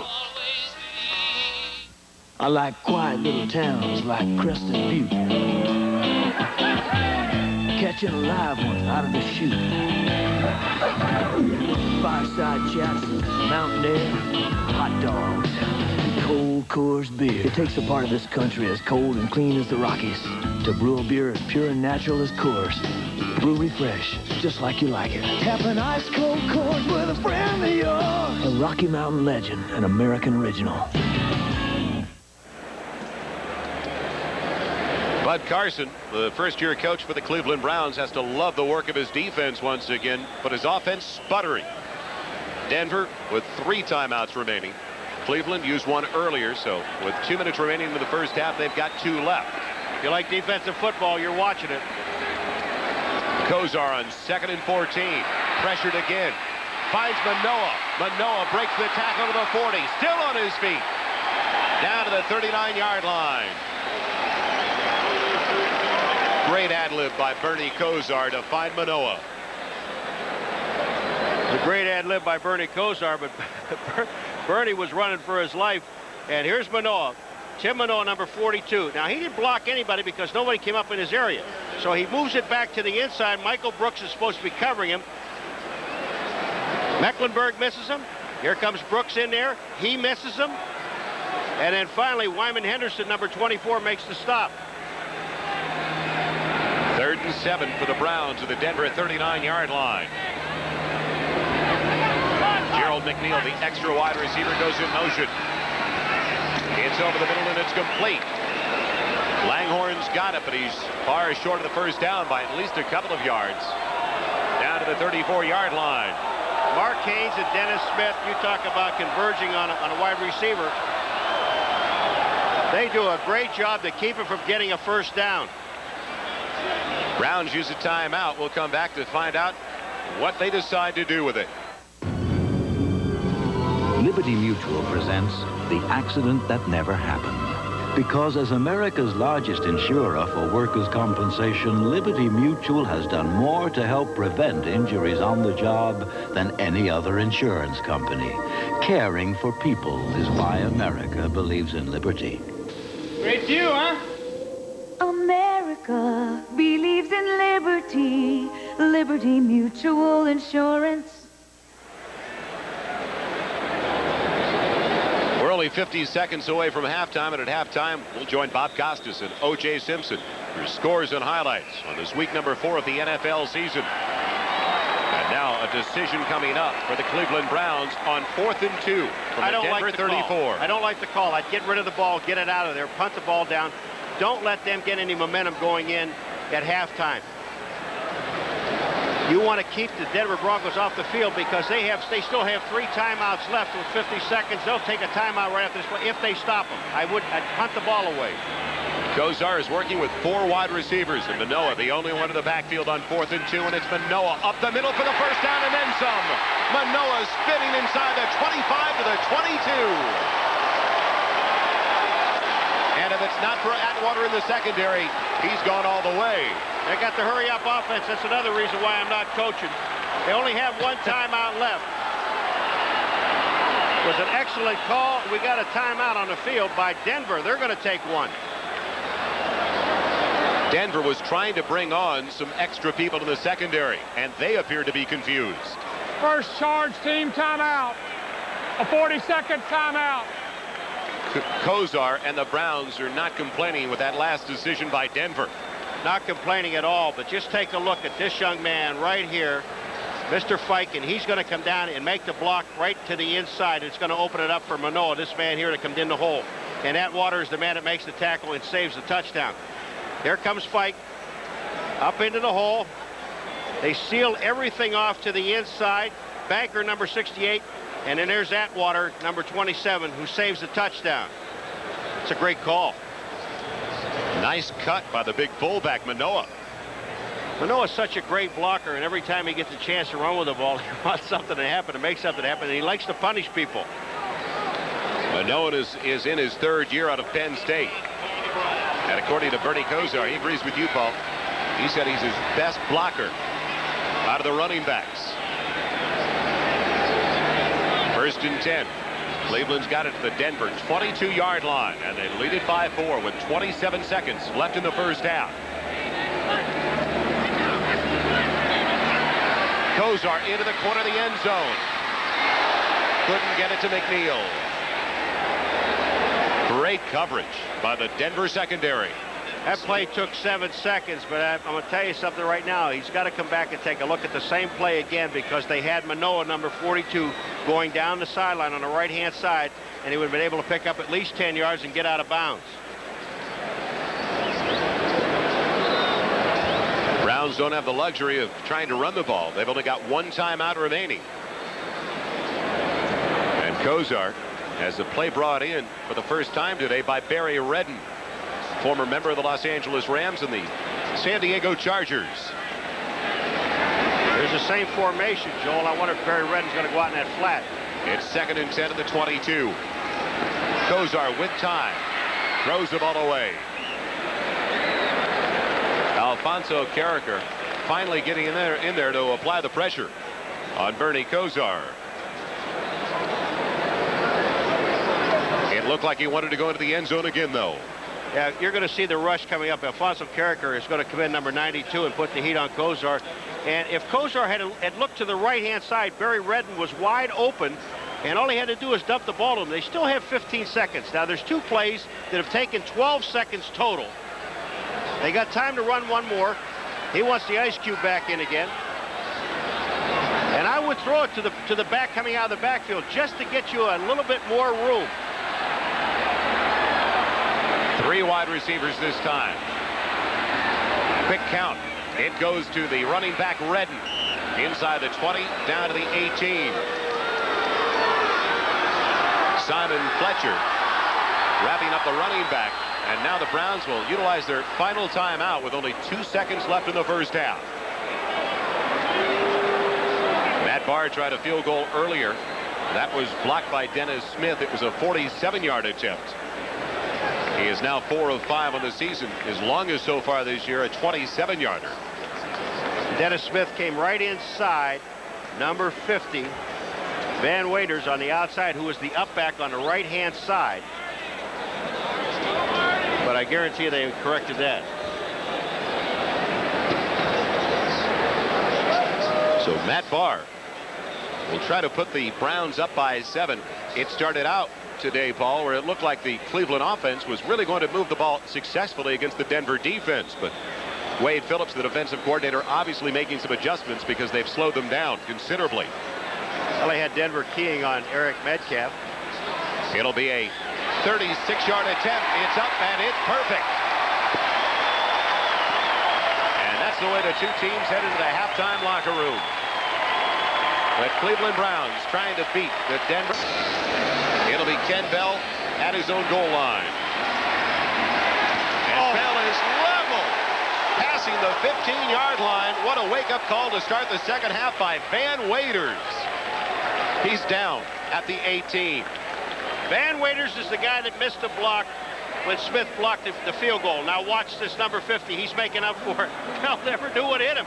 All of us, obviously, he didn't see him coming from his blind side. So a boost already for the Cleveland Browns to start the second half from their special teams, and Van Waders in particular. It's the first time this year that the Denver Broncos have started a second half trailing. We'll find out how they respond. They've got it 1st and 10 at their own 18-yard line. Winder starting to the backfield with Melvin Bratton, the rookie from Miami. It's Winder on the pitch. Waiting for his blocking. He moves it past the 20, out to the 21-yard line. Carl Hairston, Big Daddy, making the stop for the Cleveland Browns. He's in his 14th year. You know, when you see a defensive lineman, especially a tackle, coming from so far inside to make the tackle, and that man number 57, Clay Matthews, is a guy that keeps stringing it out. He's the guy that enables these guys, the bigger guys, to get in on a tackle by doing his job. 2nd and 7 now with the ball at the 21-yard line. Pressure on Elway. He loses it. It's batted away by Grayson. Who comes up with it? Denver's got it. The outside linebacker, David Grayson, stripping Elway of the ball for the second time today. If you're with us in the first half, it was Michael Dean Perry doing the same. The problem is that Elway has no one to throw the ball to. Clarence Kay is being covered by Clay Matthews, 57, and here comes Grayson. He's going to make the play all the way around from the outside, and that ball was hit. Elway was throwing the ball. If he had it up over his shoulder, they would have called an incompleted pass. But he was trying to throw the ball sidearm, and Grayson never gave him the opportunity to get his arm up. Excellent play by the defense. And a very alert play by Bobby Humphrey to come up with a loose ball in the backfield. Well, what they're going to do, I think, is they're going to view this to see if Elway's arm was in motion. The question was, I got to believe, Elway throws it from up over the top, and Grayson hits his arm and never gives him a chance to do that and knocks the ball out. All right, here's Elway from the back now. On the left-hand side is Grayson, number 56, is going to come in. Is Elway in the process of throwing the ball? No, he isn't. His arm was down, wasn't coming up or going through. So that play should stay, and it's going to be 3rd down. Stand is called. You bet. 3rd down. Exceptional play by David Grayson. Turns out to be the 4th sack of the day for the Cleveland Browns. And as they say, the dogs are barking into the dog pound today. Elway on 3rd and long. Oh, Dave can't get it to his receiver. He wanted to go to Vance Johnson. The Browns defense really electrifying this crowd. The defensive secondary, Joel, that's what we talked about at halftime. When the secondary plays that well and there's no place to throw the ball Elway can stand back there all day. Doesn't make any difference. Mike Horan, one of the best punters in the AFC. 41-yard average so far today. They kicking it to Gerald McNeil. And he turns it over again. A high spiral McNeil from his own 39. Getting blocks to the 50. Just dumped down inside the 45, or he's off to the races by Mark Mumford, the linebacker. Dynamite field position for Cleveland to start their first drive of the second half. All right, now you were talking about Elway having all day, but just take a look at the areas of the field. I'll just mark some circles here where the guys are, but all these guys here are in coverage, and there's just no place to go to throw the football.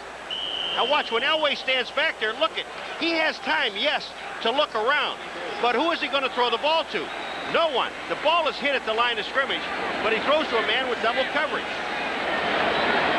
Kozar brings him out, 1st and 10 at the 43 of Denver. Goes up top, hits his wide receiver Langhorne. And it's a first down to the 31-yard line of the Broncos. Langhorne, 6'2", 200-pounder, really went up top. All right, here comes Langhorne, number 88, and he's just moving into this secondary where they're playing zone defense. Braxton is kind of releasing him to the safety. Safety never gets there. Langhorne picks up the first down. Keith Jones takes over in the backfield for Eric Metcalf, joining Tim Manoa on 1st and 10. Ball at the 31-yard line. Flags into the air. Manoa on his way. It won't make any difference. It's a dead ball foul.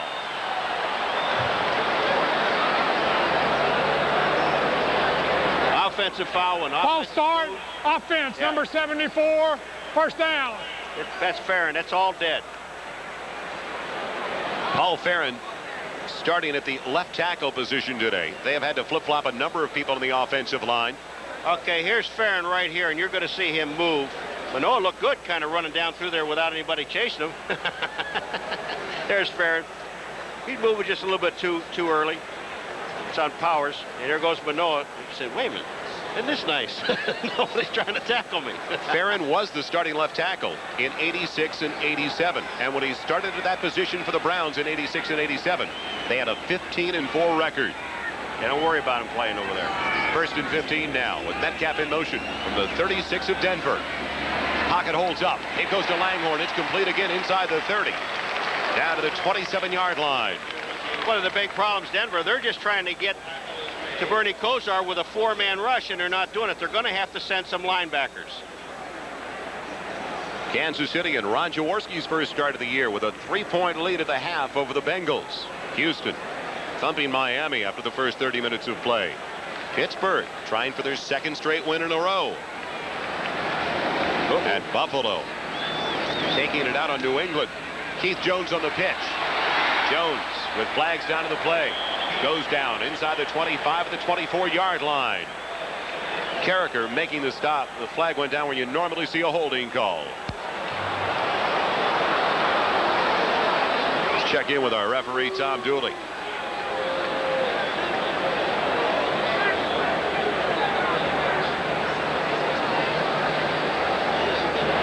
Holding, number 63 offense. 2nd down. Cody Risen.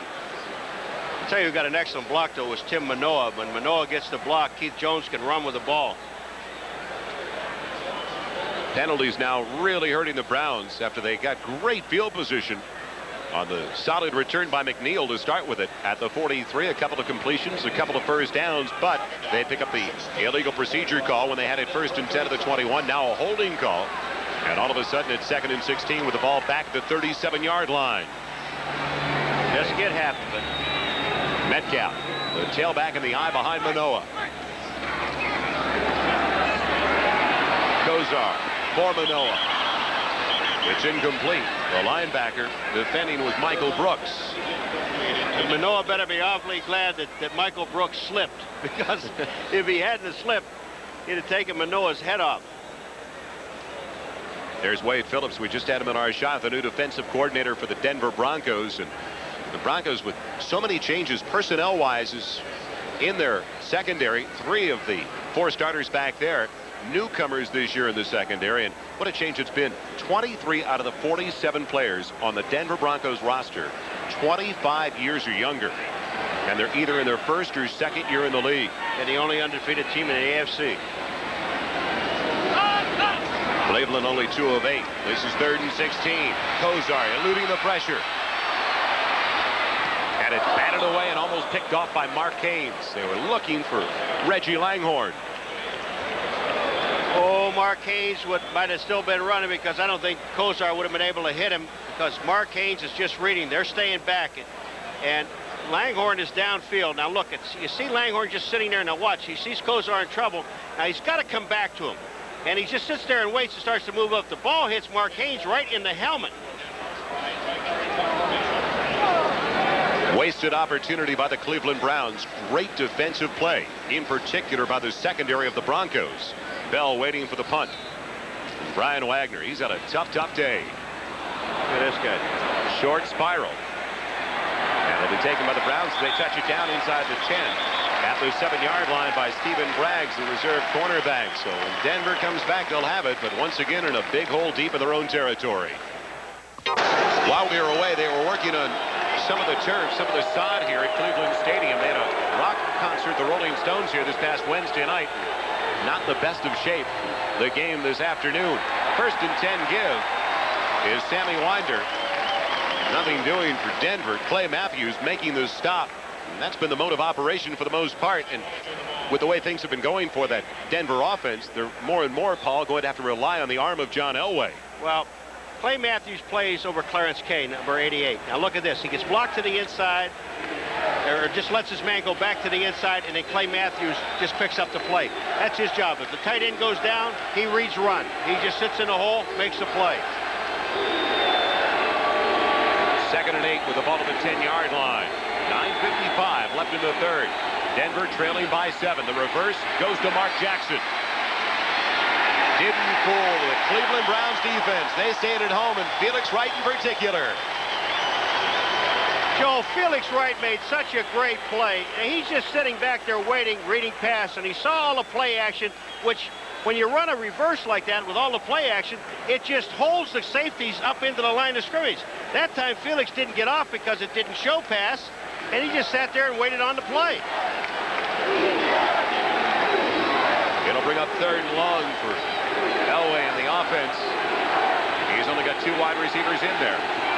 Puts Bratton on a wing on the hip of the tight end, Kay. Humphrey, the only one in the backfield with Jackson in motion. 3rd and 7 with the ball at the 11. Elway has it batted down. Clay Matthews again as he went for Mark Jackson.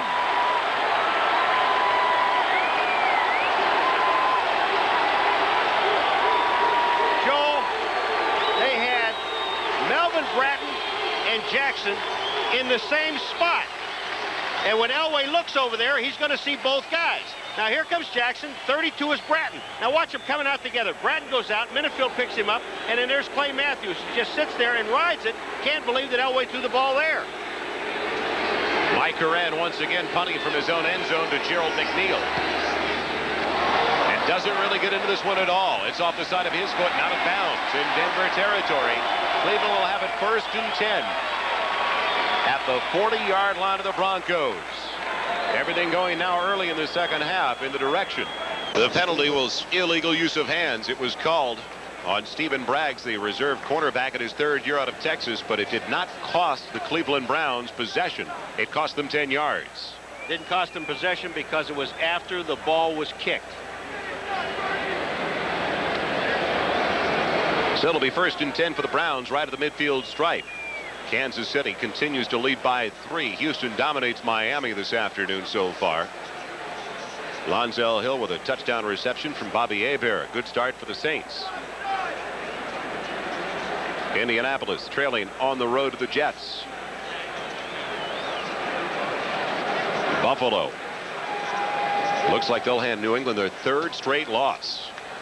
And Atlanta leads Green Bay.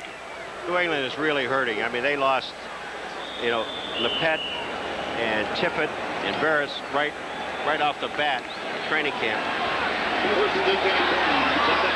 Bud Carson said this week he wanted to run the ball more consistently. The Browns have done exactly that. They've got it 1st and 10 right at the 50. Eric Metcalf starts the series as tailback. And Kozar for Webster Slaughter. Close to the 1st down marker. Mark Mumford making the stop. I believe it's enough for a 1st down. Yes, it is by a yard. You give Bernie Kozar time, and he's going to beat you. Now, Wyman Henderson, number 24, is sitting out there and on Slaughter, and watch this. He's playing him to go all the way into the middle. He just checks up. Kozar finds him. He drifts to the outside. Mumford is there to make the tackle, but they get a 1st down. Tough to give Webster Slaughter that much of a cushion. You bet. 1st and 10 at the 39-yard line of the Broncos. Metcalf and Manoah stay in the backfield. Kozar to Langhorne. It's complete down to the 30-yard line near another 1st down. Tyrone Braxton, the quarterback on that play, making the hit. reason this play works is because Dennis Smith has to go out with Eric Metcalf when he goes out into the flat, and when that happens, it just opens it up to the inside for Langhorne, and there's only one-on-one coverage. Metcalf gets a break, comes over to the sideline, replaced by Keith Jones. Cleveland is dominating the battle of field position today, but they have not capitalized too often. Manoa plunging ahead for the first down, and he's got it inside the 29 near the 28-yard line. So the Browns move the chains once again, but this is the 4th time today that they have started with the ball in either Cleveland or Denver territory or right at the midfield stripe. You got to like Cleveland's offensive coordinator because they just sat back and they figured they're going to cover Metcalf. They're going to key on Metcalf. So if we can get Metcalf on one-on-one coverage, especially with a safety, and get him upfield, we may be able to get the ball to him. 1st and 10 with the ball at the 28-yard line of Denver. Cleveland continues to lead by 7. Kosar in trouble. Throws it away at the feet of Eric Metcalf. And a flag goes down. We may see grounding called. Fletcher and Carricker are applying the heat on the Browns quarterback. They're going to call intentional grounding. I got to believe this was they were trying to get a screen pass out there to Eric Metcalf, and the Denver Broncos just read it so well there was no place to go, and they're going to call intentional grounding. What is the difference, though, Paul, when Elway throws it into the stands without a Denver Bronco receiver even close? And here in this case, he is throwing it at the feet of Eric Metcalf. Well, and I think we have an illegal pass and lost it down. Number 19 offense. 2nd down. The reason the Cleveland Browns are so upset, especially Bernie Kosar, because Eric Metcalf was in the area of the ball. All right, Kosar's going to be rolling out to the left of the screen or to his right. Now Metcalf slips out. Now you see the screen starting to set up. Then there's no place to throw the ball because Townsend is right in his face, and he hits a lineman with it. That's why they called it. Now 2nd and 20. Loss of down. Kosar. With pressure again, gets it off to Jones. Jones is belted immediately. Wyman Henderson coming up. Putting down Keith Jones in a big hurry. The completion is good. Down inside the 35 to the 34-yard line. We talked to Carl Mecklenburg yesterday about this swarming defense of the Denver Broncos, and he said before we only used to have 1 or 2 guys going to the ball. He says in this defense that the Denver Broncos have now, you'll always see 5 or 6 guys at the ball. That time, when Keith Jones caught the ball, 5 Denver Broncos were in his face. 3rd and long, 3rd and 16 with the ball at the 34-yard line. Well, the Browns waste the great field position once again. Brennan was in motion. It's over the middle for Langhorne. Can he get to the first down marker? No. He's shoved down by Randy Robbins at the 30-yard line. Way short of the first down. Remember I was talking about the swarming defense of the Denver Broncos when they go to the ball? Now just take a look at this. Langhorne's going to come in, and when he catches the ball, watch the amount of people that converge on him. Here they come. Beautiful, beautiful defense. It'll be a 48-yard field goal try coming up for Matt Barr. He's 1 of 2 on the day. It's on its way. It's got the distance. Does it have the direction? Yes!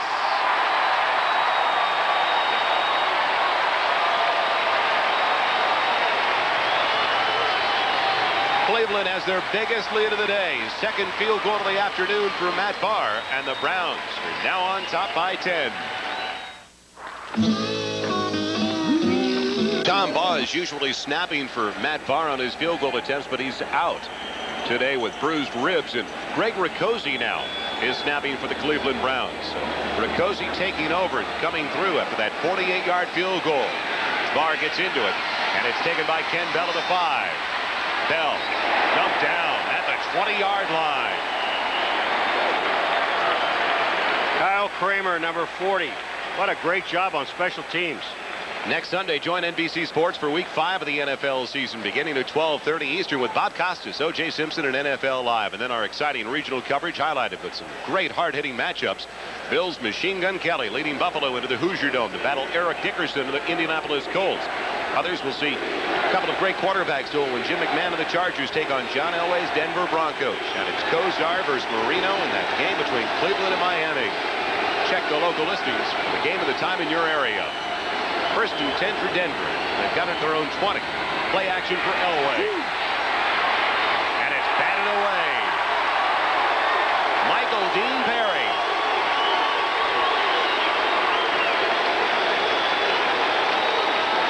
They were trying to get the ball to Kay, but Perry is the guy that breaks it up. Kay's blocking. All of a sudden, he falls down and gets back up again. He's blocking on Gibson, but Elway couldn't get it. Perry is the guy that knocks the ball away.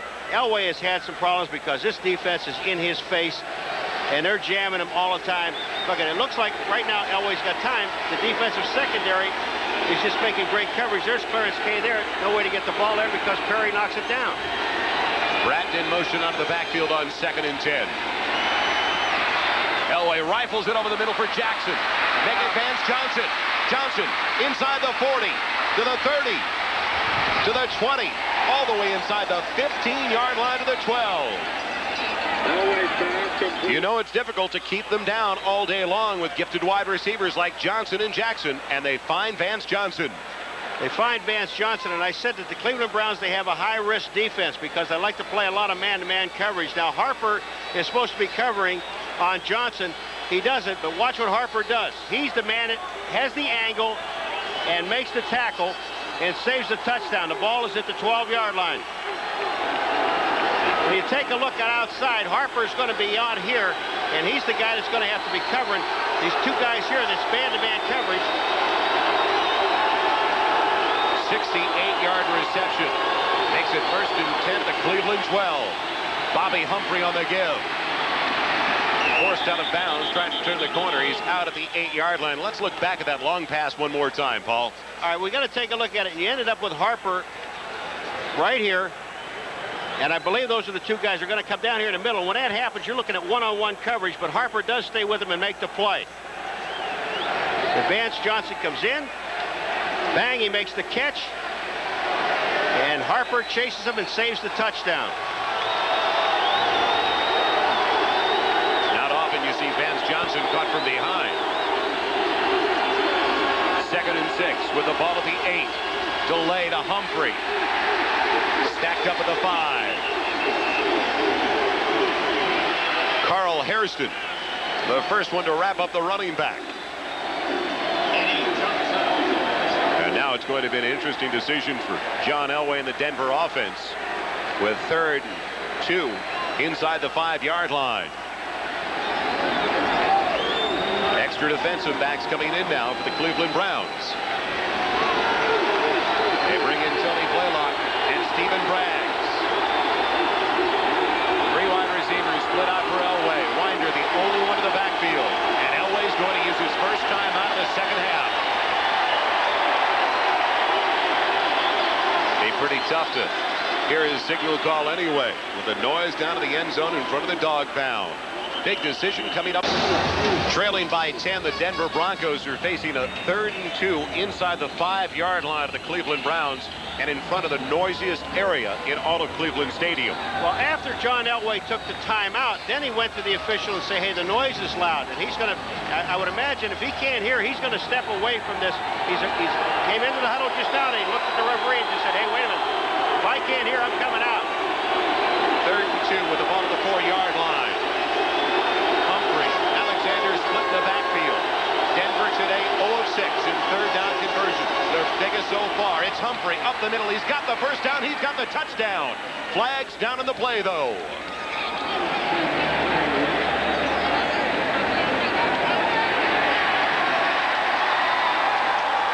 Big Daddy thinks it's against Denver. He's been around long enough. He can referee if he wants. Illegal formation, number 76 is uncovered. Right down. Joel, did you see when Elway got out of the huddle, the guys are standing there saying the noise? He says, get up to the line of scrimmage and get where you're supposed to be. He was shoving one of his players into a different position out of the huddle.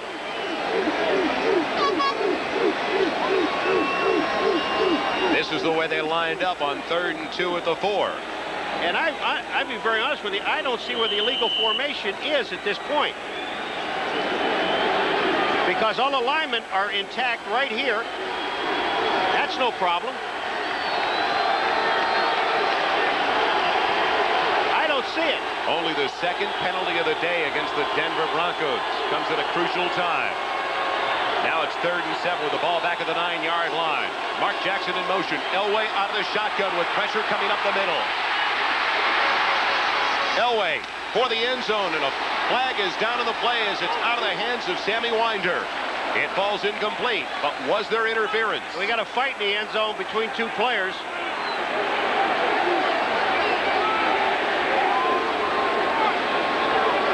If there's going to be pass interference, it's got to be on Clay Matthews, number 57, because he didn't play the ball, he played the man. But they also held Michael Dean Perry. I mean, they had him by the shirt, and I have to believe it's got to be Bishop that had him. I mean, and it was wide open. The officials are standing there when Elway's running around. Michael Dean Perry is being held.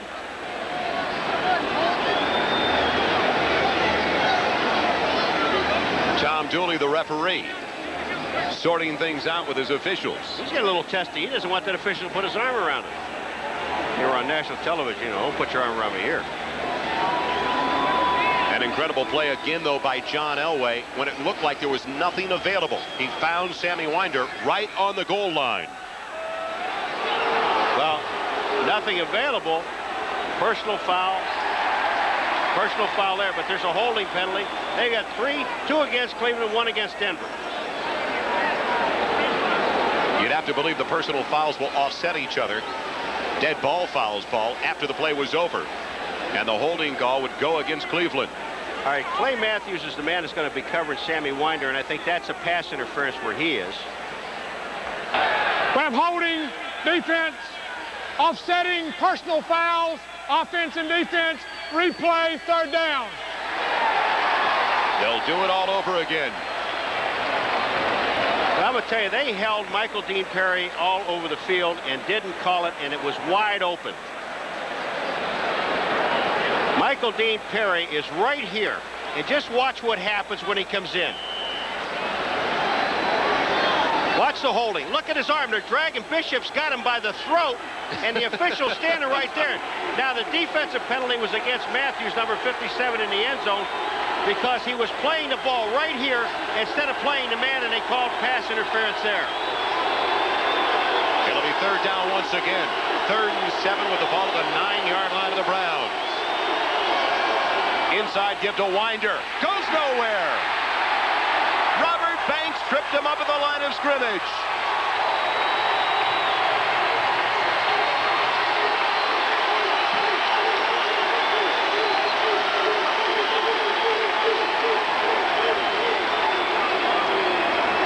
Robert Banks makes a great play. Juriga, number 66, is coming out to block him, and Banks just goes underneath and makes the play and makes the tackle, and now the Broncos are going to have to settle for a field goal. Treadwell has accounted for the only 3 points of the day for the Denver Broncos on a 21-yarder in the first half. This will be out of the hold of the backup quarterback, Gary Kubiak.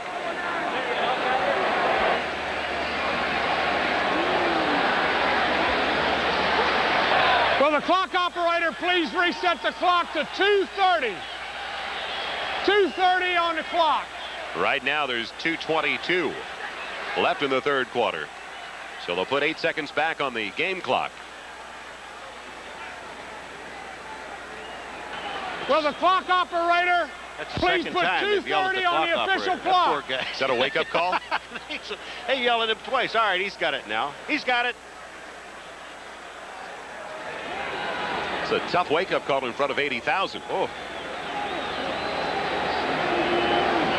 The Browns have led throughout, but could easily be up by a lot more than 10 points with the field position they have enjoyed this afternoon. It'll be a 26-yard attempt for Treadwell. He's 8 of 8 on the season. Booms it right through the uprights. And once again, it's a 7-point game. So after a lot of confusion and a number of penalty flags, The Browns defense comes up big on 3rd and 7 from the 9-yard line. Big play by Robert Banks in his 3rd year from Notre Dame. You know, I like to see they give the player's number when he's holding or it's his infraction. They ought to learn the clock operator's name and give his name. You know, just so people know who the guy is. It's messing up the.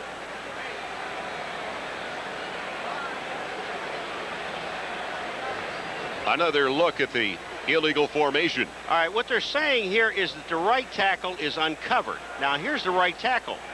And I don't understand what difference does that make.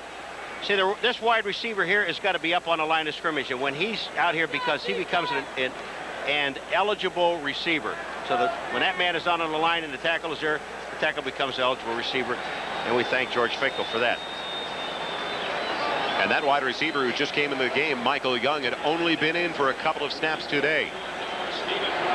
He was also the one that was involved in the altercation back in the back line of the end zone.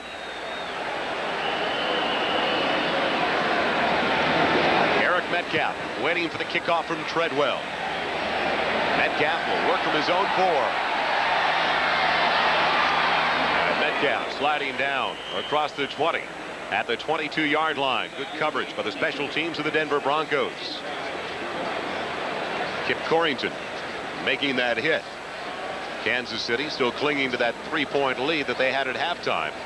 Houston trying to bounce back from a heartbreaking loss in overtime to Buffalo last week. And a tight one down at the Superdome.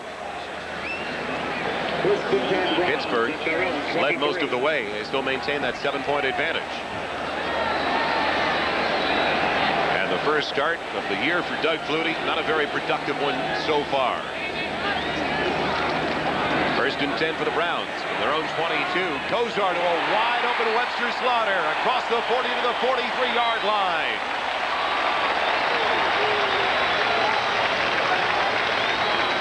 Joe, when you give Bernie Kosar that much time, and we're talking about a patched up offensive line, and here's Kosar hitting Webster Slaughter. Now, what happens on that play is Henderson lets him get to the inside, but Steve Atwater, number 27, is there. I got to believe that was zone defense, and Atwater just missed the coverage. 1st and 10 after the 20-yard completion to Slaughter. Browns have it at their own 43. Manoa goes in motion on the long count by Kosar. Metcalf gets it. Metcalf tripped up after moving it past the 45 to the 47-yard line by the strong safety Dennis Smith. Browns have really not tried to go to the ground game all that often in the second half of play with 55 seconds left in the 3rd quarter. Well, you're wondering when you're watching the Denver Broncos defense in the past for years, all you ever heard was Carl Mecklenburg, number 77, his name all the time. And he said yesterday that this defense is a swarming defense. More people will make more tackles than he will. He doesn't feel anymore like he's got to make the big play on every down. That's right. The dump off goes to Metcalf on 2nd down. A great open field tackle by Dennis Smith with a flag down in the secondary.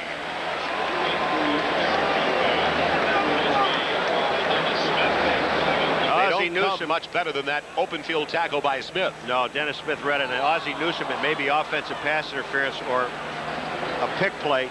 Ozzie Newsome was downfield, and he's the one that ran right to the official, complaining. But that was a tremendous play by Dennis Smith to get Eric Metcalf in the open field like that, but he had the jump on it. Cleveland has been their own worst enemy with all these penalties in the second half. He'll be declined by Denver. Dennis Smith is playing a strong safety position. And he's the offensive pass interference. Number 88, the penalty is declined. It's 3rd down. They call it on Reggie Langhorne, the wide receiver. Took it over like who, me? I thought that was Ozzie.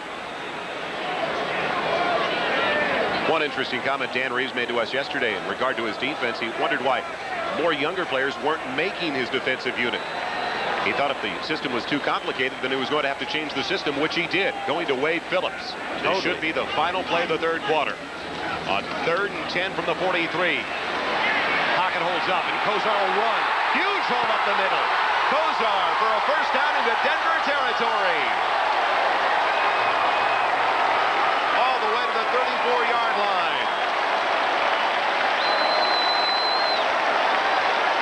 So when we come back to start the fourth quarter, the Browns will have the ball after the scramble by Kozar.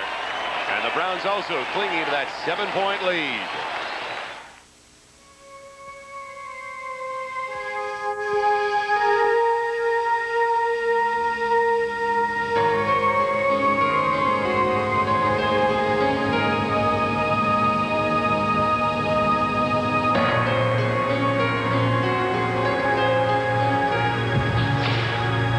Life's full of simple pleasures, like the comfort of Levi's jeans. Or had you forgotten?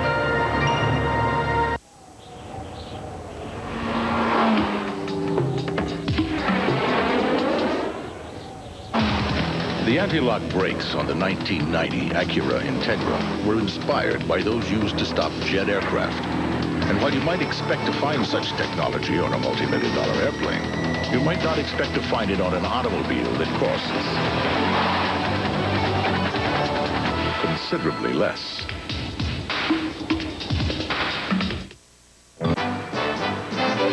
Our recipe for the beer with the taste for food? Start with the finest all-natural ingredients, combined with a century-old brewing tradition. Chill and serve. Yeah, for great taste, it's a natural light from Anheuser-Busch. After the game is over, NBC Sports is still on the line. Dial 1-900-226-8000 for NBC Scores Plus. 24 hours a day, 7 days a week. On the final play of the third quarter, Bernie Kosar reels off the longest run of his career. Watch this. Now, Bernie's going to look back and to see right here. He looks back to see if the defensive lineman, Bernie, we know you're slow, but once you get beyond the line of scrimmage, don't worry about those big guys chasing you. You got to worry about the guys in front of you. What's a great run. And that's the problem. Denver, they don't feel he's going to run. They know he'll move sideways in the pocket, but never run upfield. There was no one to cover him. Again, Cleveland has it deep in Denver territory. 1st and 10. At the Broncos 34 with Langhorne in motion. Keith Jones for very little up the middle. But he keeps those wheels spinning and takes it all the way for 4 yards to the 30-yard line. All right, let's go back to the illegal formation. The illegal formation reads that you can't have a lineman uncovered, a 70, a 60, or 50 number uncovered. And what happened is the split end on the side where the tackle is has to be up on the line of scrimmage, so that now the tackle is playing his normal position. If he's off the line of scrimmage, it makes the tackle a legal or an illegal receiver, and that's why they made the call. It's now 2nd and 6 with the ball to the 30-yard line. Manoa, the only one in the backfield with the tight end Newsome in motion. Pressure on Kosar. He'll run it again inside the 30 to the 27-yard line. Simon Fletcher wrapping up the quarterback when it appeared that Kosar once again was going to pick up a critical first down. All right, Bernie, you can outrun the defensive lineman, but you're not going to outrun linebackers. Bernie, it's not swift of foot. I love his guts. He's got to be laughing. I've never run so much in my entire life.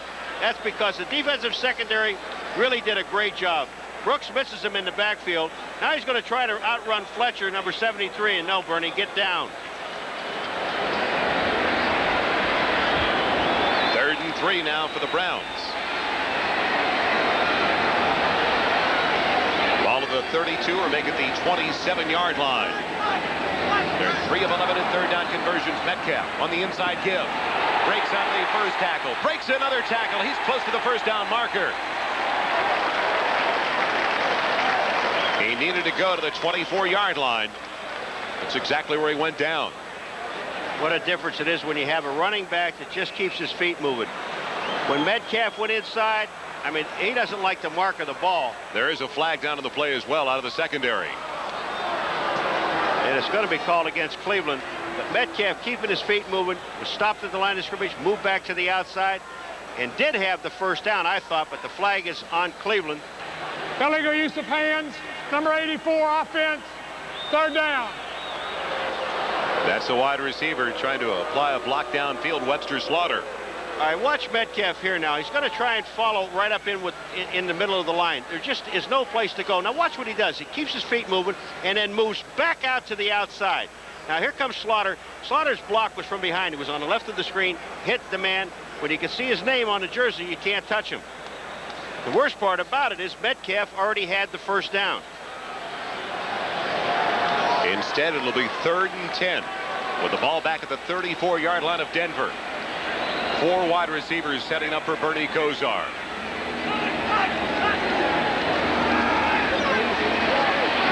Kosar throwing it away as it was almost picked off. Threw it way ahead of his intended receiver, Langhorne. Almost intercepted by Randy Robbins.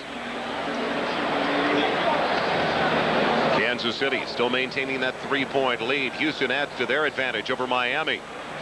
One of the closest games of the day down at the Superdome. Pittsburgh looking for their 2nd straight, while the New York Jets try to even their record at 2-2. And Minnesota in control in the 4th at home. A couple of other scores. New England finally gets a touchdown with Doug Flutie guiding the offense today. And Atlanta winning on the road at Green Bay. Wagner in to punt it away. Bell back deep as Wagner will try to angle it, but it goes down the middle instead. And it hits just before the goal line. The Browns down it inside the 5. They love him again, Joel. Been a tough day for that young man, Brian Wagner. 3rd year out of Cal State Northridge. But he comes through early in the 4th quarter. We'll be right back after these messages from your local station. A woman's shocking story of abuse. He's threatening to kill me. And a fight for dignity. I'm gonna get you for that! Nancy McKeon, A Cry for Help, Monday. Dad, I got in. I got accepted to Ohio State Medical School. What? That's true! Congratulations. Thanks. Hey, have you told Mom? No, I didn't tell Mom. I wanted to tell you first. Dad, I didn't get a scholarship. Really? And I know we didn't plan on all this. I made plans, Doctor. Depend on Society Bank to help bring your ideas to life. When your car is in the shop up on the lift, it's like your life is up in the air. You have to call your friends for rides. It's a pain for everybody. I drive Buick LeSabre. It's rated the most trouble-free American car. Could be the nicest thing I've done for myself and my friends. Get the facts. Buick is better. Right now, get up to $1,000 factory cash back on the sensational new 1990 Buicks, depending on the option package you choose. Test drive the most trouble-free American cars at your better Buick dealer. A while back, John Barricato went car shopping. Take a couple of these, 3 He bought 10. Any particular color, sir? Nah. Then he did something really unusual. Ready? Ready! You see, John leads the arson team at Aetna, the company leading the fight against one of America's most expensive crimes. And if we can learn something, we don't mind burning a little cash today. This is what you look for. To save customers a bundle down the road. We're gonna need more cars. The 1989 Cleveland mayoral debates today after the Browns game.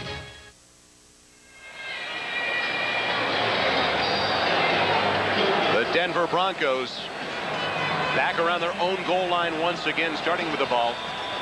1st and 10 at their own 4, and in the 4 possessions of the second half of the Denver Broncos, they've started now at their own 4, their own 20, their own 8, and also the Denver 18-yard line.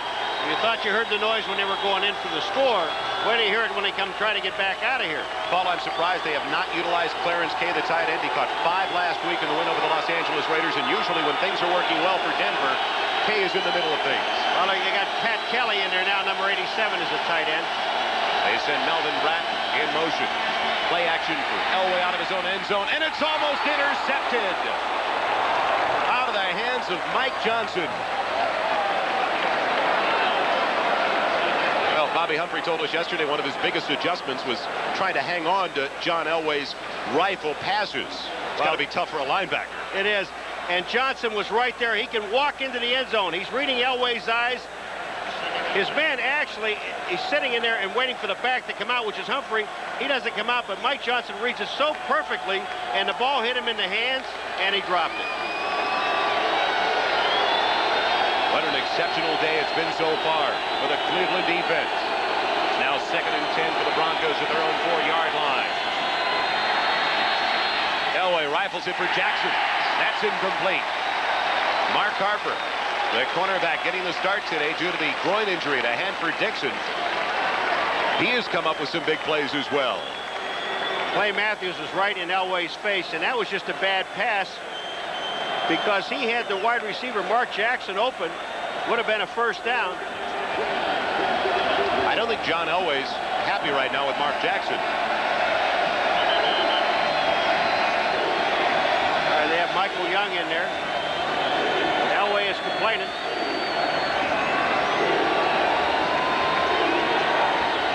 Flying debris, we're going to change ends of the field. Third down. Now the Dawg Pound throwing things out of the end zone seats. I've never seen this done. John Elway asked for it, and he received it.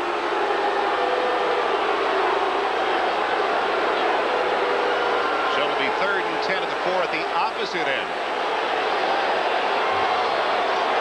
Hanford Dixon, nicknamed the Browns defense,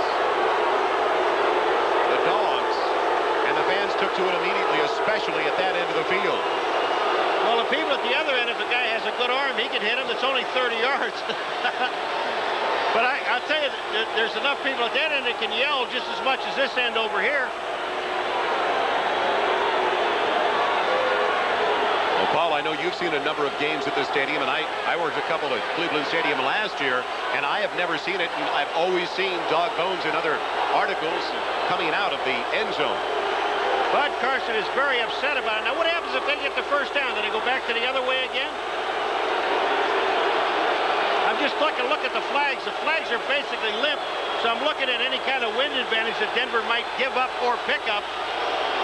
Doesn't seem like much, but if you think that crowd was noisy before, listen.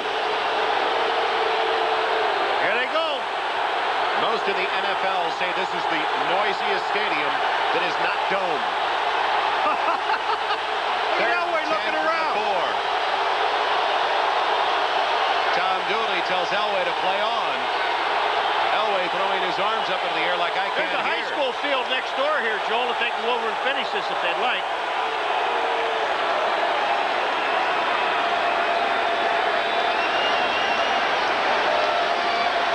Now with the new rule in the NFL, the home team can lose timeouts after the first warning from referee Tom Dooley. And you really don't want to cause it in any game, but especially in this game, you know, when you're looking at how close this game is and remembering what Elway can do to you going up and down the field with him throwing the ball. He may be having a bad day so far, but that can turn around in a heartbeat. We have talked to the defensive captain to help control the noise. Thanks for your cooperation. Oh, you're very welcome. That disclaimer provided by Tom Dooley. And it's really going to help. So watch this. Critical play coming up for the Dog defense, as they call it. Cleveland trying to beat Denver for the first time since 1974. And Denver yet to convert on a 3rd down today. 3rd and 10 from the 4. Elway going deep and throwing it away. Flag down on the play. Young went to the inside. Jackson over to the near side. Pass wasn't close to either of those two receivers. Frank Minifield really upset when he saw the flag go into the air. It's going to go against Denver, though.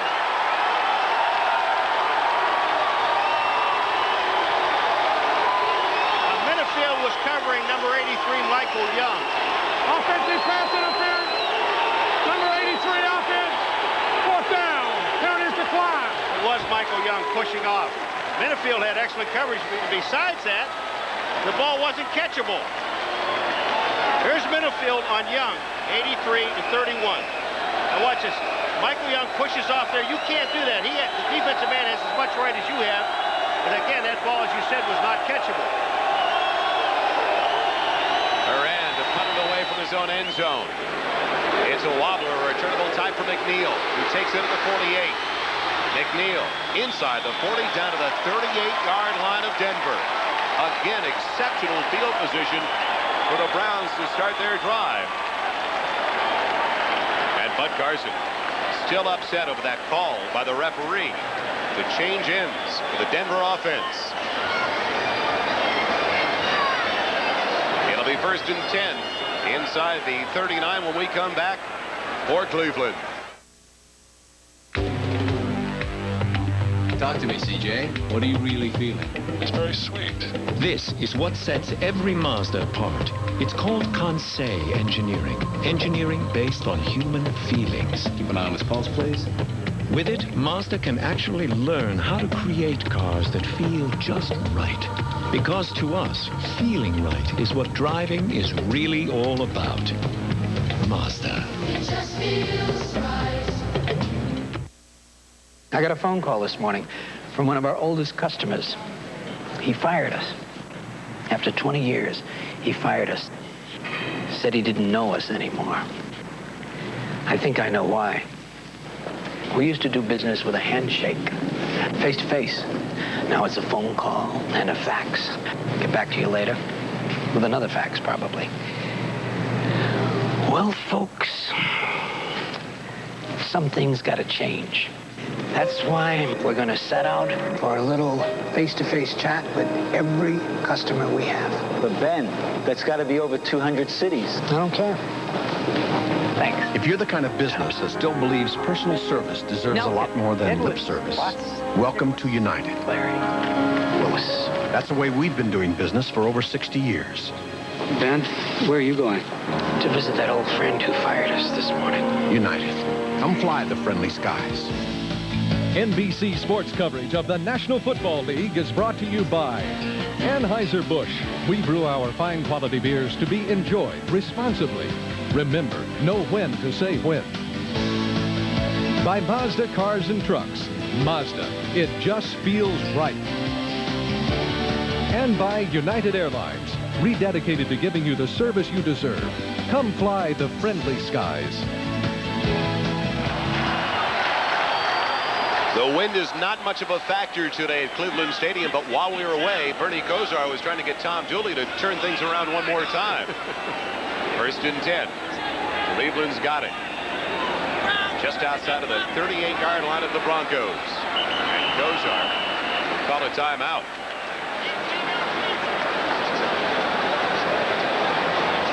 The 30-second clock was down to 1 second. Bernie, when they took the timeout after they got the punt return, he went to Dooley and he said, I want to turn it down. I want to go into the dog pound. He spent more time with the official than his own offensive huddle. Now, this was before, during the timeout, Bernie was talking to Dooley, and Dooley shaking his head no, and Bernie says, wait a minute, if you gave it to them, they turn it around, give it to us. I think that's the first time we've seen a smile out of Tom Dooley today.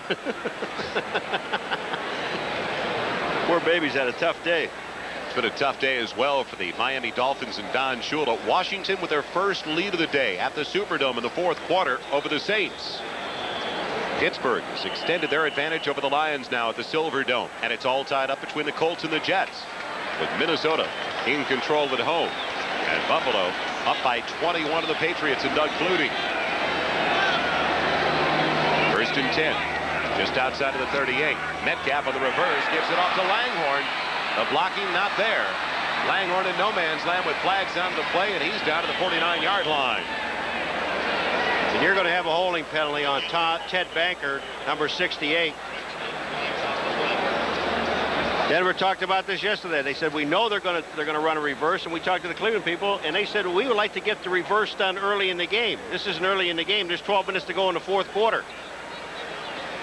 Again, though, Cleveland killing themselves with penalties when they get the great field position.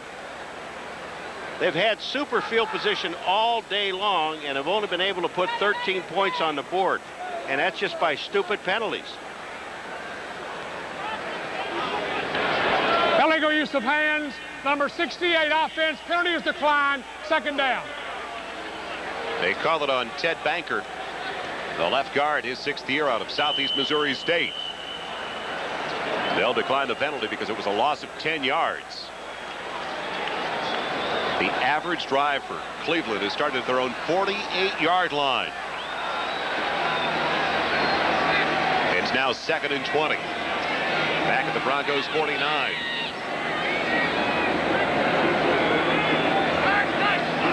Lawyer Tillman going in motion. Kosar has it go off the fingertips of his receiver Tillman. He came up with his first career catch earlier today in the first half. But when you need 20 yards, You're not going to get much throwing it 6-7 yards past the line of scrimmage. You're not, they thought they had to isolate with Tillman on Mecklenburg, but Mecklenburg was all over Lawyer Tillman, and he got the ball. It had only been good for about 3 yards anyway, because Mecklenburg was there. You'd have to think, Paul, the Denver Broncos feel very fortunate about the position they're in right now. They only trail by 7. Plenty of time, 11:38 left in the fourth quarter, and their offense really hasn't been in sync all day. Haven't been in sync and haven't had field position, starting at their own 12 on the average. 3rd and 20 now at the 49 of Denver. Kozar in trouble. He's down again. Simon Fletcher with his 2nd sack of the afternoon. Simon Fletcher just took Cody Rison all the way back to the quarterback. Rison just couldn't even come close to holding him, and Fletcher made the play. He's a linebacker in a down position. Cody Rison on the left of your screen will be trying to block him, and just take a look at Fletcher. Rison can't hold him. Fletcher makes the tackle.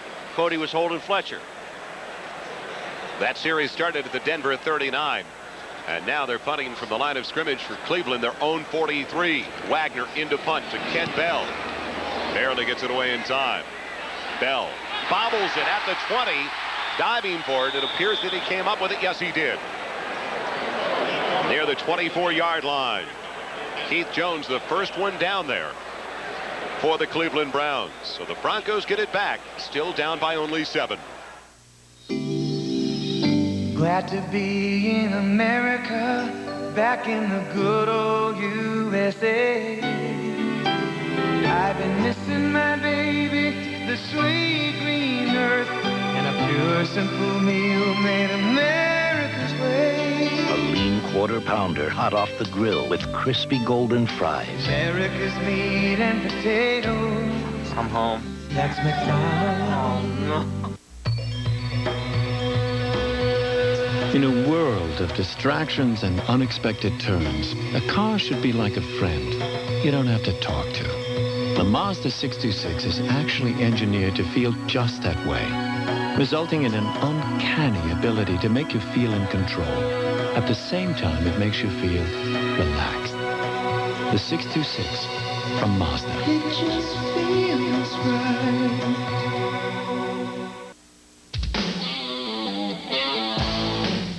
Shine a light on you, shine a light on me. Keep your footlight shining for everyone to see. Every day, more and more people are getting together over an ice-cold Bud Light. Well, you can taste it, you can feel it, you know you got it right. 'Cause everything else is just a light. Just keep your Bud Light shining. Just a light. Shine on. Everything else. Jim Kelly, Eric Dickerson, Aerial Assault, and the Ground Attack. The Bills battled the Colts. Next Sunday.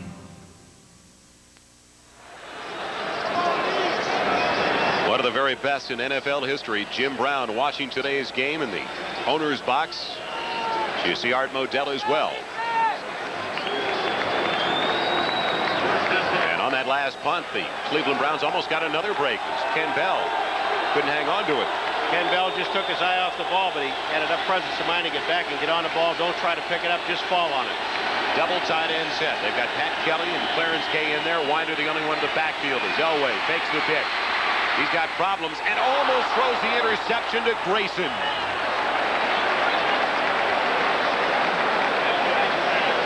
They still can't find the tight end. Well, when you're forced out of the pocket, Robert Banks is in there, number 97. Here's Benefield covering, but look at Clarence Kay, number 88. You think he isn't open? Nobody is covering Clarence Kay at all. But Elway's running for his life, and Grayson drops the ball. That's 2 linebackers, drop 2 balls to stop a drive in great field position. 2nd and 10 now for Denver, their own 24-yard line. Elway is just frustrated, Joel, and he has to be. Sewell's the motion man. Winder the single set. Elway with time again. Throws an interception, this time to Grayson. To the 30. Gets a block to the 20. Flags down on the play, and he's out of bounds at the 10-yard line.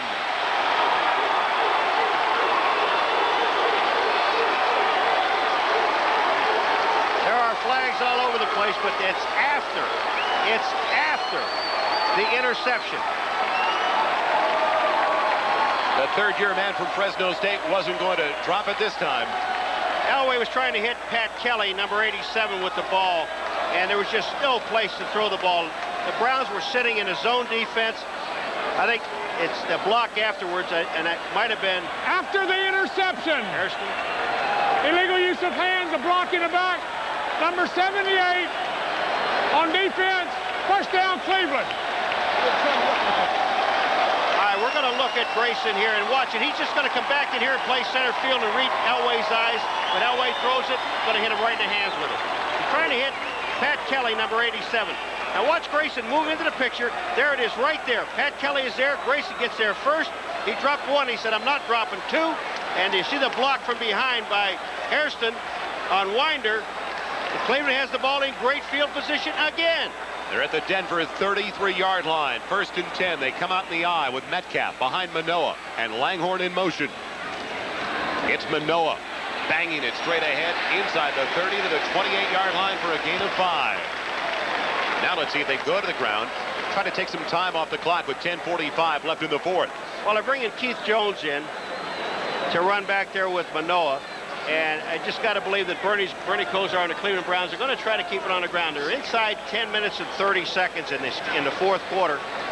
And here's where they just used the blocking of their offensive line and Manoah, number 42.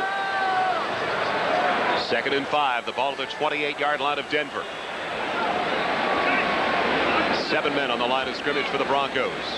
Kosar taking his time, getting under his center as he watches the play clock in the end zone. It's Keith Jones on the carry. And Jones breaking free inside the 25. A yard short of the first down to the 24-yard line. Wrapped up there by the free safety Steve Atwater. They're just Manoah is just a super blocker. I'm just sitting there watching Manoah, and he just blows the linebackers off the line of scrimmage with no problem at all. And he knows every once in a while I'm going to get the ball, and he's smiling. If I don't get it, Jones, I'll block for you. And Manoah complements the other two tailbacks so well now, Metcalf and Keith Jones. The speed out of the backfield. Crucial third down for the Browns. They haven't had a lot of success in third downs either today. As Bernie Kosar is at 20 of 31. But at third downs, they're only 3 of 12.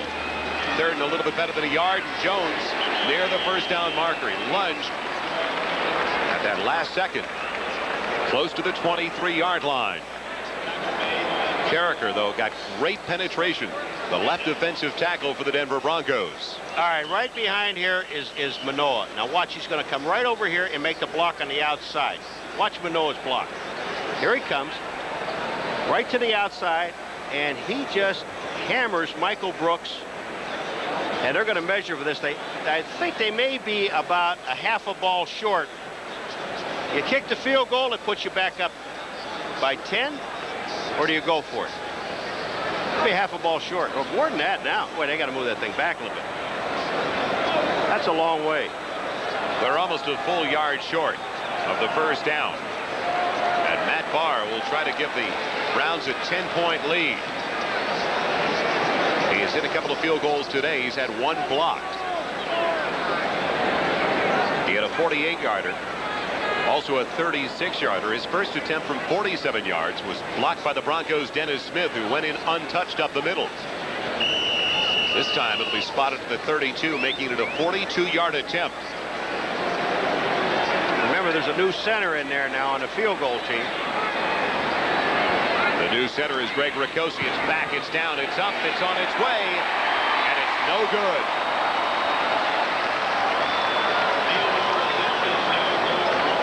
So it stays a 7-point Cleveland lead. Even though, once again, they got the ball in incredible field position in Denver territory. It just amazes me the number of chances the Cleveland Browns have blown in this ball game. Now here's Barr. Let's just see, the snap is perfect. Ricosi gets the ball back. There's no problem. Pagel gets it down, and Barr just misses it.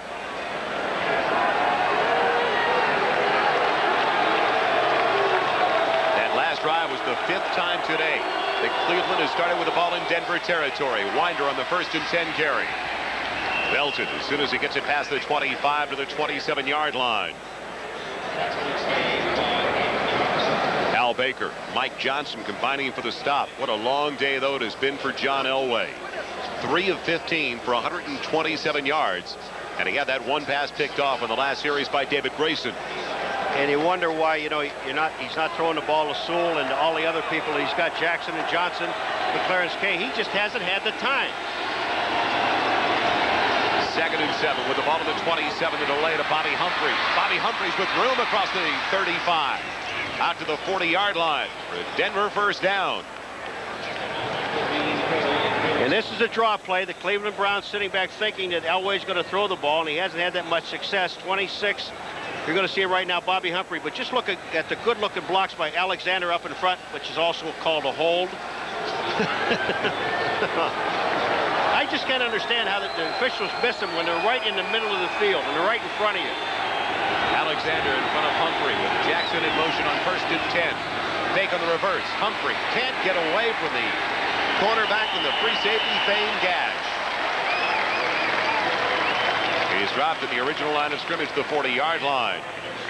Next Sunday, join NBC Sports for Week 5 of the NFL season, beginning at 12:30 Eastern with Bob Costas, O.J. Simpson, and NFL Live. Then our exciting regional coverage, highlighted by some great hard-hitting matchups. The Bills' Machine Gun Kelly leads Buffalo into the Hoosier Dome to battle Eric Dickerson and the Indianapolis Colts. Plus other regional action, so check local listings for the game and the time in your area. 2nd and 10, flags down to the play. Humphrey across the 45, spinning up near the 49-yard line. Again, Gash wrapping up the running back.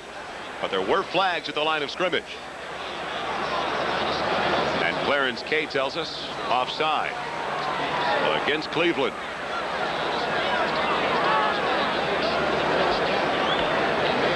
It was a gain of close to 9. You take the down back and take the 5 yards.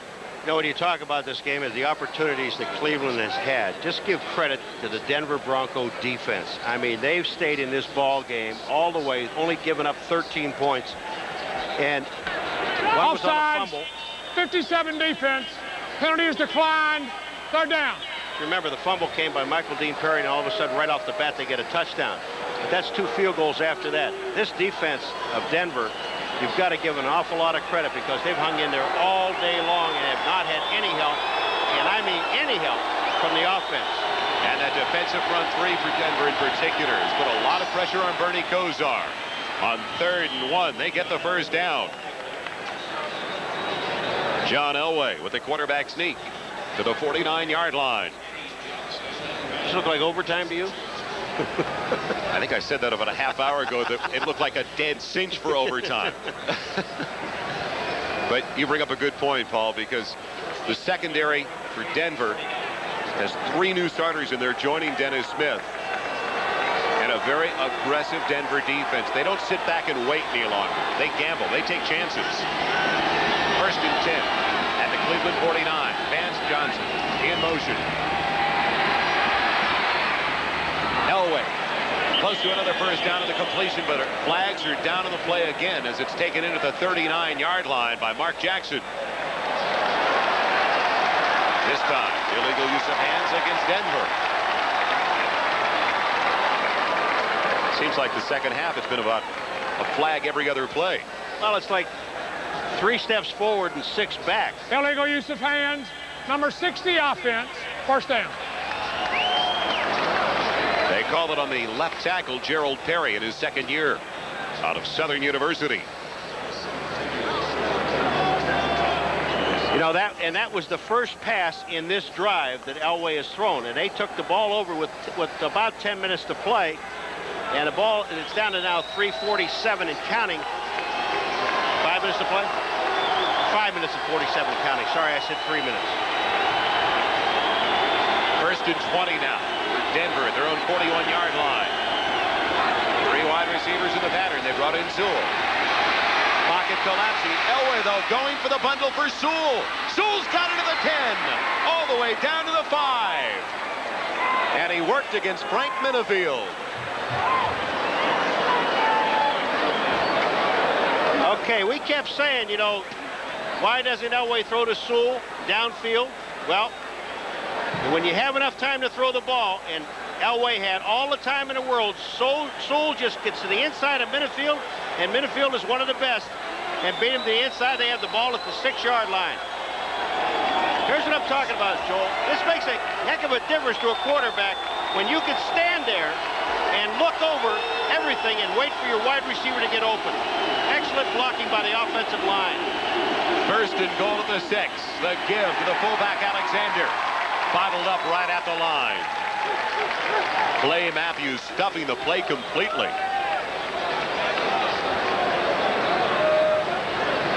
Michael Dean Perry also in on the stop. It'll bring up 2nd and goal from the 6-yard line. How often do the Denver Broncos go down to 4:20 left in the game without a touchdown on the afternoon? Now here's another look. The Browns are going with 3 defensive linemen and 4 linebackers. They brought in number 51, Eddie Johnson. The rookie's in the backfield, but Elway will throw on 2nd and goal. Firing for the tight end. It's low and incomplete, looking for Clarence Kay.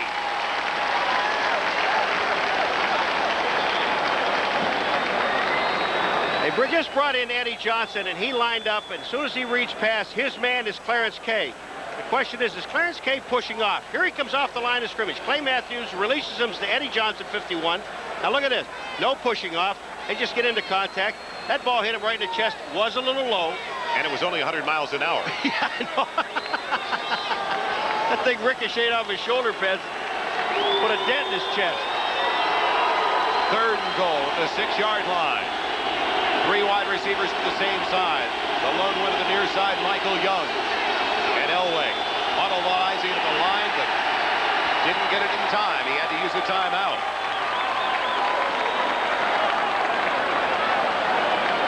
Elway again. Tying things up. 97 defense. Penalties is declined. Touchdowns. Vance Johnson with the first touchdown of the day for the Denver Broncos. And Vance Johnson comes all the way across the field to get this ball. And there's just no way, even with the coverage. Gash was there, but excuse me, that wasn't Gash. It was Braggs that was there, and just no chance. Treadwell tries to tie it up out of the hold of Kubiak. And it's all even in Cleveland.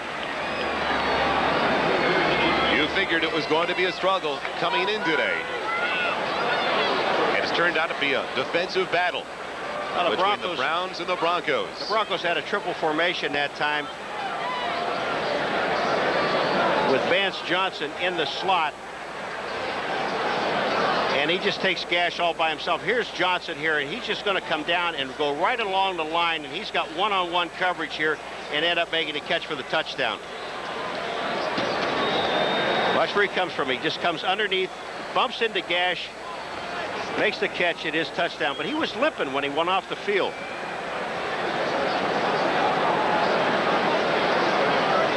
So Dan Reeves and the Broncos tying it up for the first time today. So they trailed early 7-0, 7-3, then 10-3, eventually 13-3. But they have battled back on the field goal, the 26-yarder by Treadwell, and now that touchdown pass to Vance Johnson. What a gifted athlete. As you know, we talked about it. All the opportunities that the Cleveland Browns have had in this ballgame, they should have 35 points on the board. They have 13, and they're tied. Eric Metcalf, the man in the middle, waiting for the kickoff from Treadwell. High one, but a very short one, taken to the 12. Metcalf looking for room. Up the middle, pounced down. Across the 25, down to the 27-yard line. Other scores around the NFL, Cincinnati with their first lead over the Kansas City Chiefs in the 4th quarter. Houston demolishing Miami. Washington on a Low Miller field goal, still with the lead in the 4th quarter at the Superdome. Pittsburgh trailed early, 3-0. That's the only time they trailed today. And Atlanta and Green Bay, a close one. The home of the Packers. 1st and 10, Kozar from his own 27. Over the middle, and it's intercepted. Intercepted by Denver's Mark Mumford. He's hit down from behind at the 33-yard line of Cleveland. It looks Looked so good just a few minutes ago for Cleveland in trying to win for the first time since 1974 over the Denver Broncos, but it's disintegrating in a hurry. We kept talking about this Denver defense and how they just stayed in this ball game and stayed in this ball game. They had poor field position the whole time. And just watch what happens. Mumford 51 is a linebacker. He's reading Kozar. He sees him looking to the inside to Slaughter and just makes the play. The safeties were there. Atwater was there. No problem at all. Great play by the linebackers. We're seeing linebackers with more action today than I've seen in any ball game. Humphrey, Bratton in the backfield on 1st and 10 from the Cleveland 33. Misdirection to Humphrey. Ran up the back of his own blocker. Only gets a yard. Mike Johnson making the hit. This is the first time this afternoon that Denver has started a drive in Cleveland territory. And it comes with 3 minutes and 25 seconds left. And this game is tied, and that's that defense. And you just can't say enough for Wade Phillips' defense. Just stayed in there. They hung in there and hung in there. You know, you can only contain Elway for so long in this offense, and it is a high-powered offense, and it is a high-risk defense by the Cleveland Browns. Now they've got their backs to the wall for the first time in this ball game. 2 tight ends, 2 wide receivers in the formation. And Bobby Humphrey, the only one behind Elway on 2nd and 9, the 32-yard line. Elway has Johnson again over the middle. Near a first down. He's got a first down to the 22-yard line. So difficult to go man-on-man with Vance Johnson. All right, that's Harper out there with him, and he's going, they're all man-to-man. In the entire secondary, it's man-to-man. Johnson there, Harper is just trying to stay with him, and Elway, talk about 100 miles an hour. That thing was 100 miles an hour. But the whole defensive secondary were all man-to-man coverage because the Browns just came with that high-risk defense of theirs with a full-scale blitz. Alexander brought in the play. He joins Bobby Humphrey in the backfield. 1st and 10 at the Cleveland 22. It's Alexander breaking tackles inside the 20, down to the 10-yard line. Another first down for the Denver Broncos. The 2-minute warning at Cleveland Stadium. It's all tied at 13. AT&T, the right choice. In the 1984 regular season, the Dolphins racked up an amazing 70 touchdowns. But what team holds the record for most points scored in one season? The Chicago Bears, the Dallas Cowboys, or the Washington Redskins? Which would you choose? We recognize how important every 800 caller is to your business. We recognize that. And if for some reason there's a disruption in that service, we know you can't afford to be out of business. We have a new AT&T 800 assurance policy. If you're not getting 800 calls for any reason, if it's an equipment failure, if it's a problem with the network, it doesn't matter to us. What matters to us is getting your calls to you. We guarantee we'll put you back in service to a working telephone line within an hour. That's what the assurance policy does for you. In 1983, the Washington Redskins scored 541 points during the regular season. If you said Washington, you made the right choice. This telecast is presented by authority of the National Football League and is intended for the private use of our audience. Any rebroadcast or other use of this telecast without the express written consent of the Cleveland Browns and the National Football League is prohibited. This game is property of the National Football League, the Cleveland Browns and the Denver Broncos, all rights reserved. Treadwell getting ready if needed. It's 1st and 10 just outside of the 10-yard line. Treadwell, the man, has not missed a field goal so far this season in 4 games. He's got a couple today from 26 yards and 21 yards. He is now 9 of 9. He has not missed an extra point either. And this field goal, if it just stayed right here, would be 27 yards. And I know the Denver Broncos are probably going to try and run the ball. There I go again guessing. I've been wrong twice today, but try to run the ball, get some time off of that clock. Cleveland only has 2 timeouts left. They have to save them for the offense. 2 tight ends set on first down. Kelly to the left, Kay to the right. Alexander and Winder gets it. Between his guard and tackle down to the 8-yard line.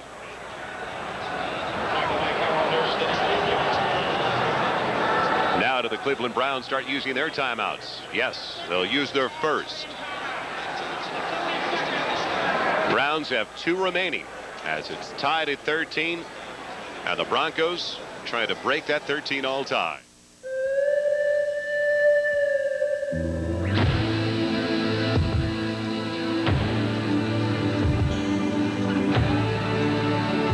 Now that you know what it feels like to move in the MX-6 Sports Coupe,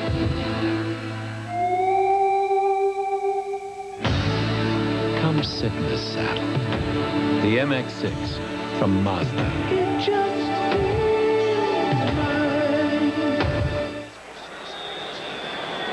The Cleveland Browns had used a timeout earlier in the second half, so now each team with 1 timeout left. 1:49 remaining in the game.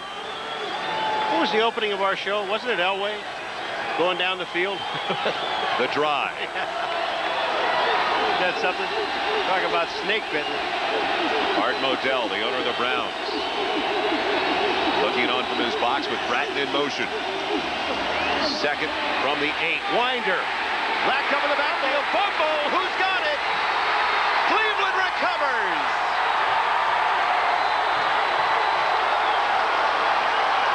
Frank Minifield with the fumble recovery.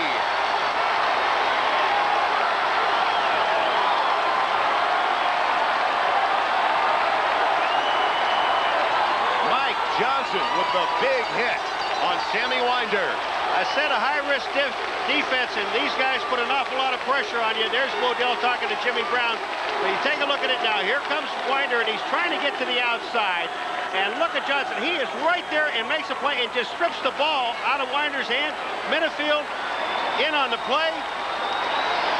They've got 1:42 with only 1 timeout.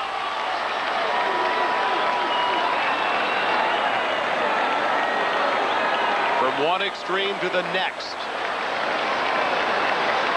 In the owner's box, our producer today, George Finkel, our director, Brian Sheriff.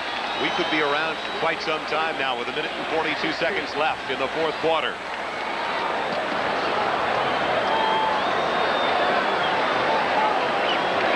After further review, the play will stand as called. First down.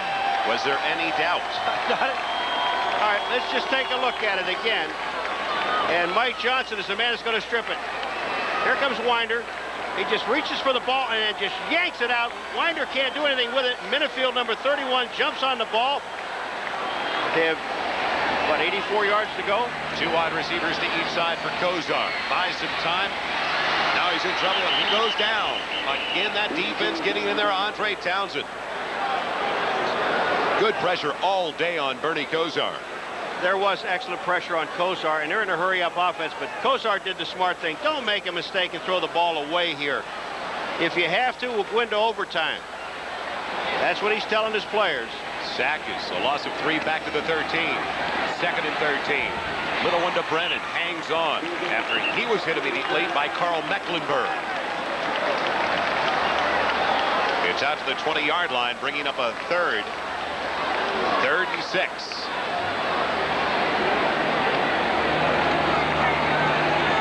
For the first down, Brennan's got it. Across the 30 to the 32. They'll continue with their no-huddle, hurry-up offense. Under a minute left. All that Kozar wants to do is get this thing into field goal range and then use that timeout. 1st and 10 from the 32. Kozar for Langhorne, breaking the tackle. Can he get to the sideline?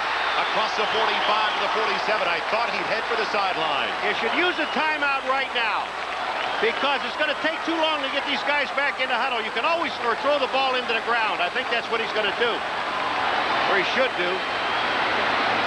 Now he's going after it. 1st and 10 from the 47. Kozar throws it away. Incomplete. Threw it right into the belly on a hop of Reggie Langhorne. He just wanted to stop the clock. Well, the situation now is that Kozar knows that he has to pick up between 25 and 30 yards in order to give Barr a legitimate shot at the field goal. And if I were Kozar to throw this ball, even though it's stacked in there, is if he has enough time to throw it, is in the middle of the field. Because Denver thinking that he's going to throw it to the outside and try to kill the clock. The middle may be open. 2nd and 10 from the 47. 4 wide receivers in the pattern. Pressure coming, flags down to the play. Movement in the offensive line is going to move him back another 5 yards. Now 3 seconds were taken off the clock. 19 to 16 seconds left. Will the clock operator, please reset to 19 seconds. We have a false start. Right guard offense.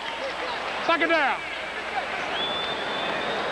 I was speculating because I figured if it's a dead ball foul, the clock can't start. That's exactly the situation. So they get those 3 seconds back, but they also lose 5 yards. They're just talking about the right guard, but it was actually the left guard that was moving on the play, Ted Banker. Dooley's had a tough day, though. The guy at the clock's had a tough day. 2nd and 15. The ball back at the 42-yard line. Kozar and the Browns.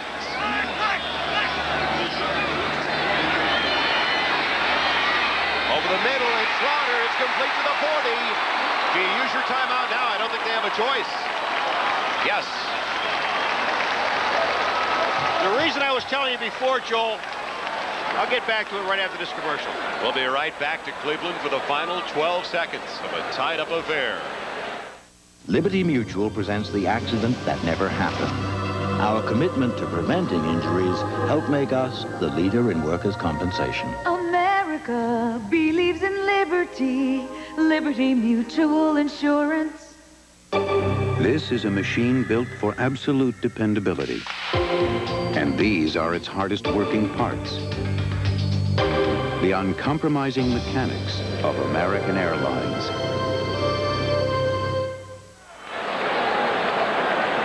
Joe, when I was telling you before about playing in the middle because they're worried about the outside to get out of bounds, so just take a look at this area right in here. And this is where you want to throw the ball because everybody's going to be cleared out here and here, and it's going to open that middle up. Here's the play. Slaughter comes across, and look at the middle. It's open. 12 seconds left. They're out of timeouts. 1st and 10 from the 40. Kozar scrambling for the sideline. Is it taken in? Yes! Slaughter's got it at the 30.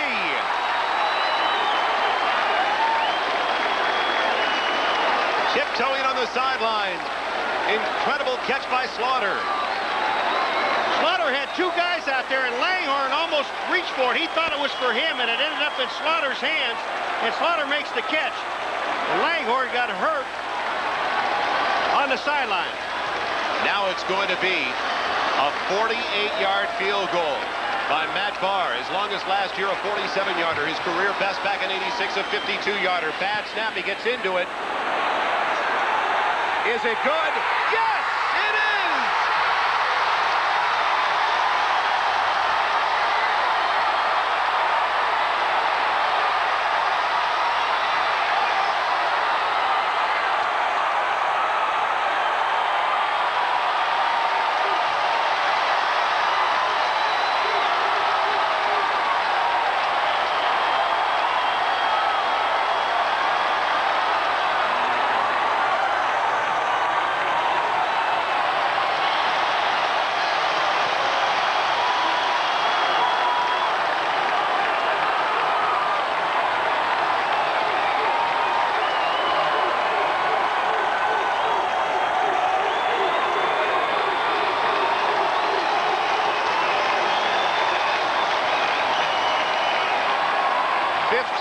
Of frustration ends on the final play of the game. The first win for the Cleveland Browns over the Denver Broncos since 1974.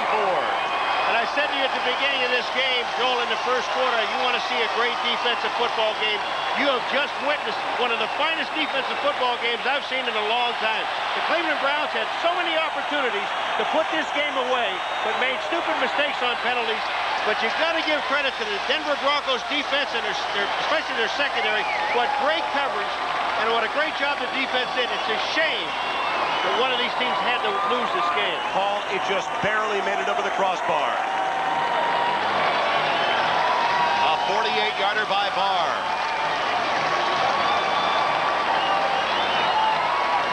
And the ball boy made the decision. Bud Carson on the sidelines.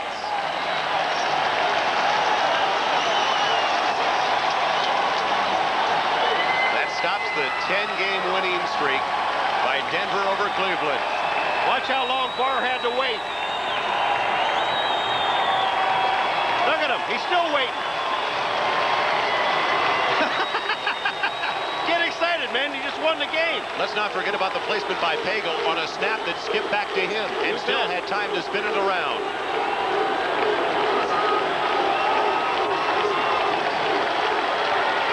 On the final play of the game, the Cleveland Browns raise their record to 3-1, beating the Denver Broncos. And I don't know if there's a bigger field goal in the career of Matt Barr. He's in his 11th season out of Penn State. That may be the biggest. I think one of the things Denver's going to have to do is really go back and take a look at their offense, because, you know, they were almost sure that they had a pretty good offensive scheme going with Weiner and Alexander and Bratton and Humphrey. But Elway was way off today, except in that one drive when he gets the team down for the score. But Cleveland's defense hung in there again.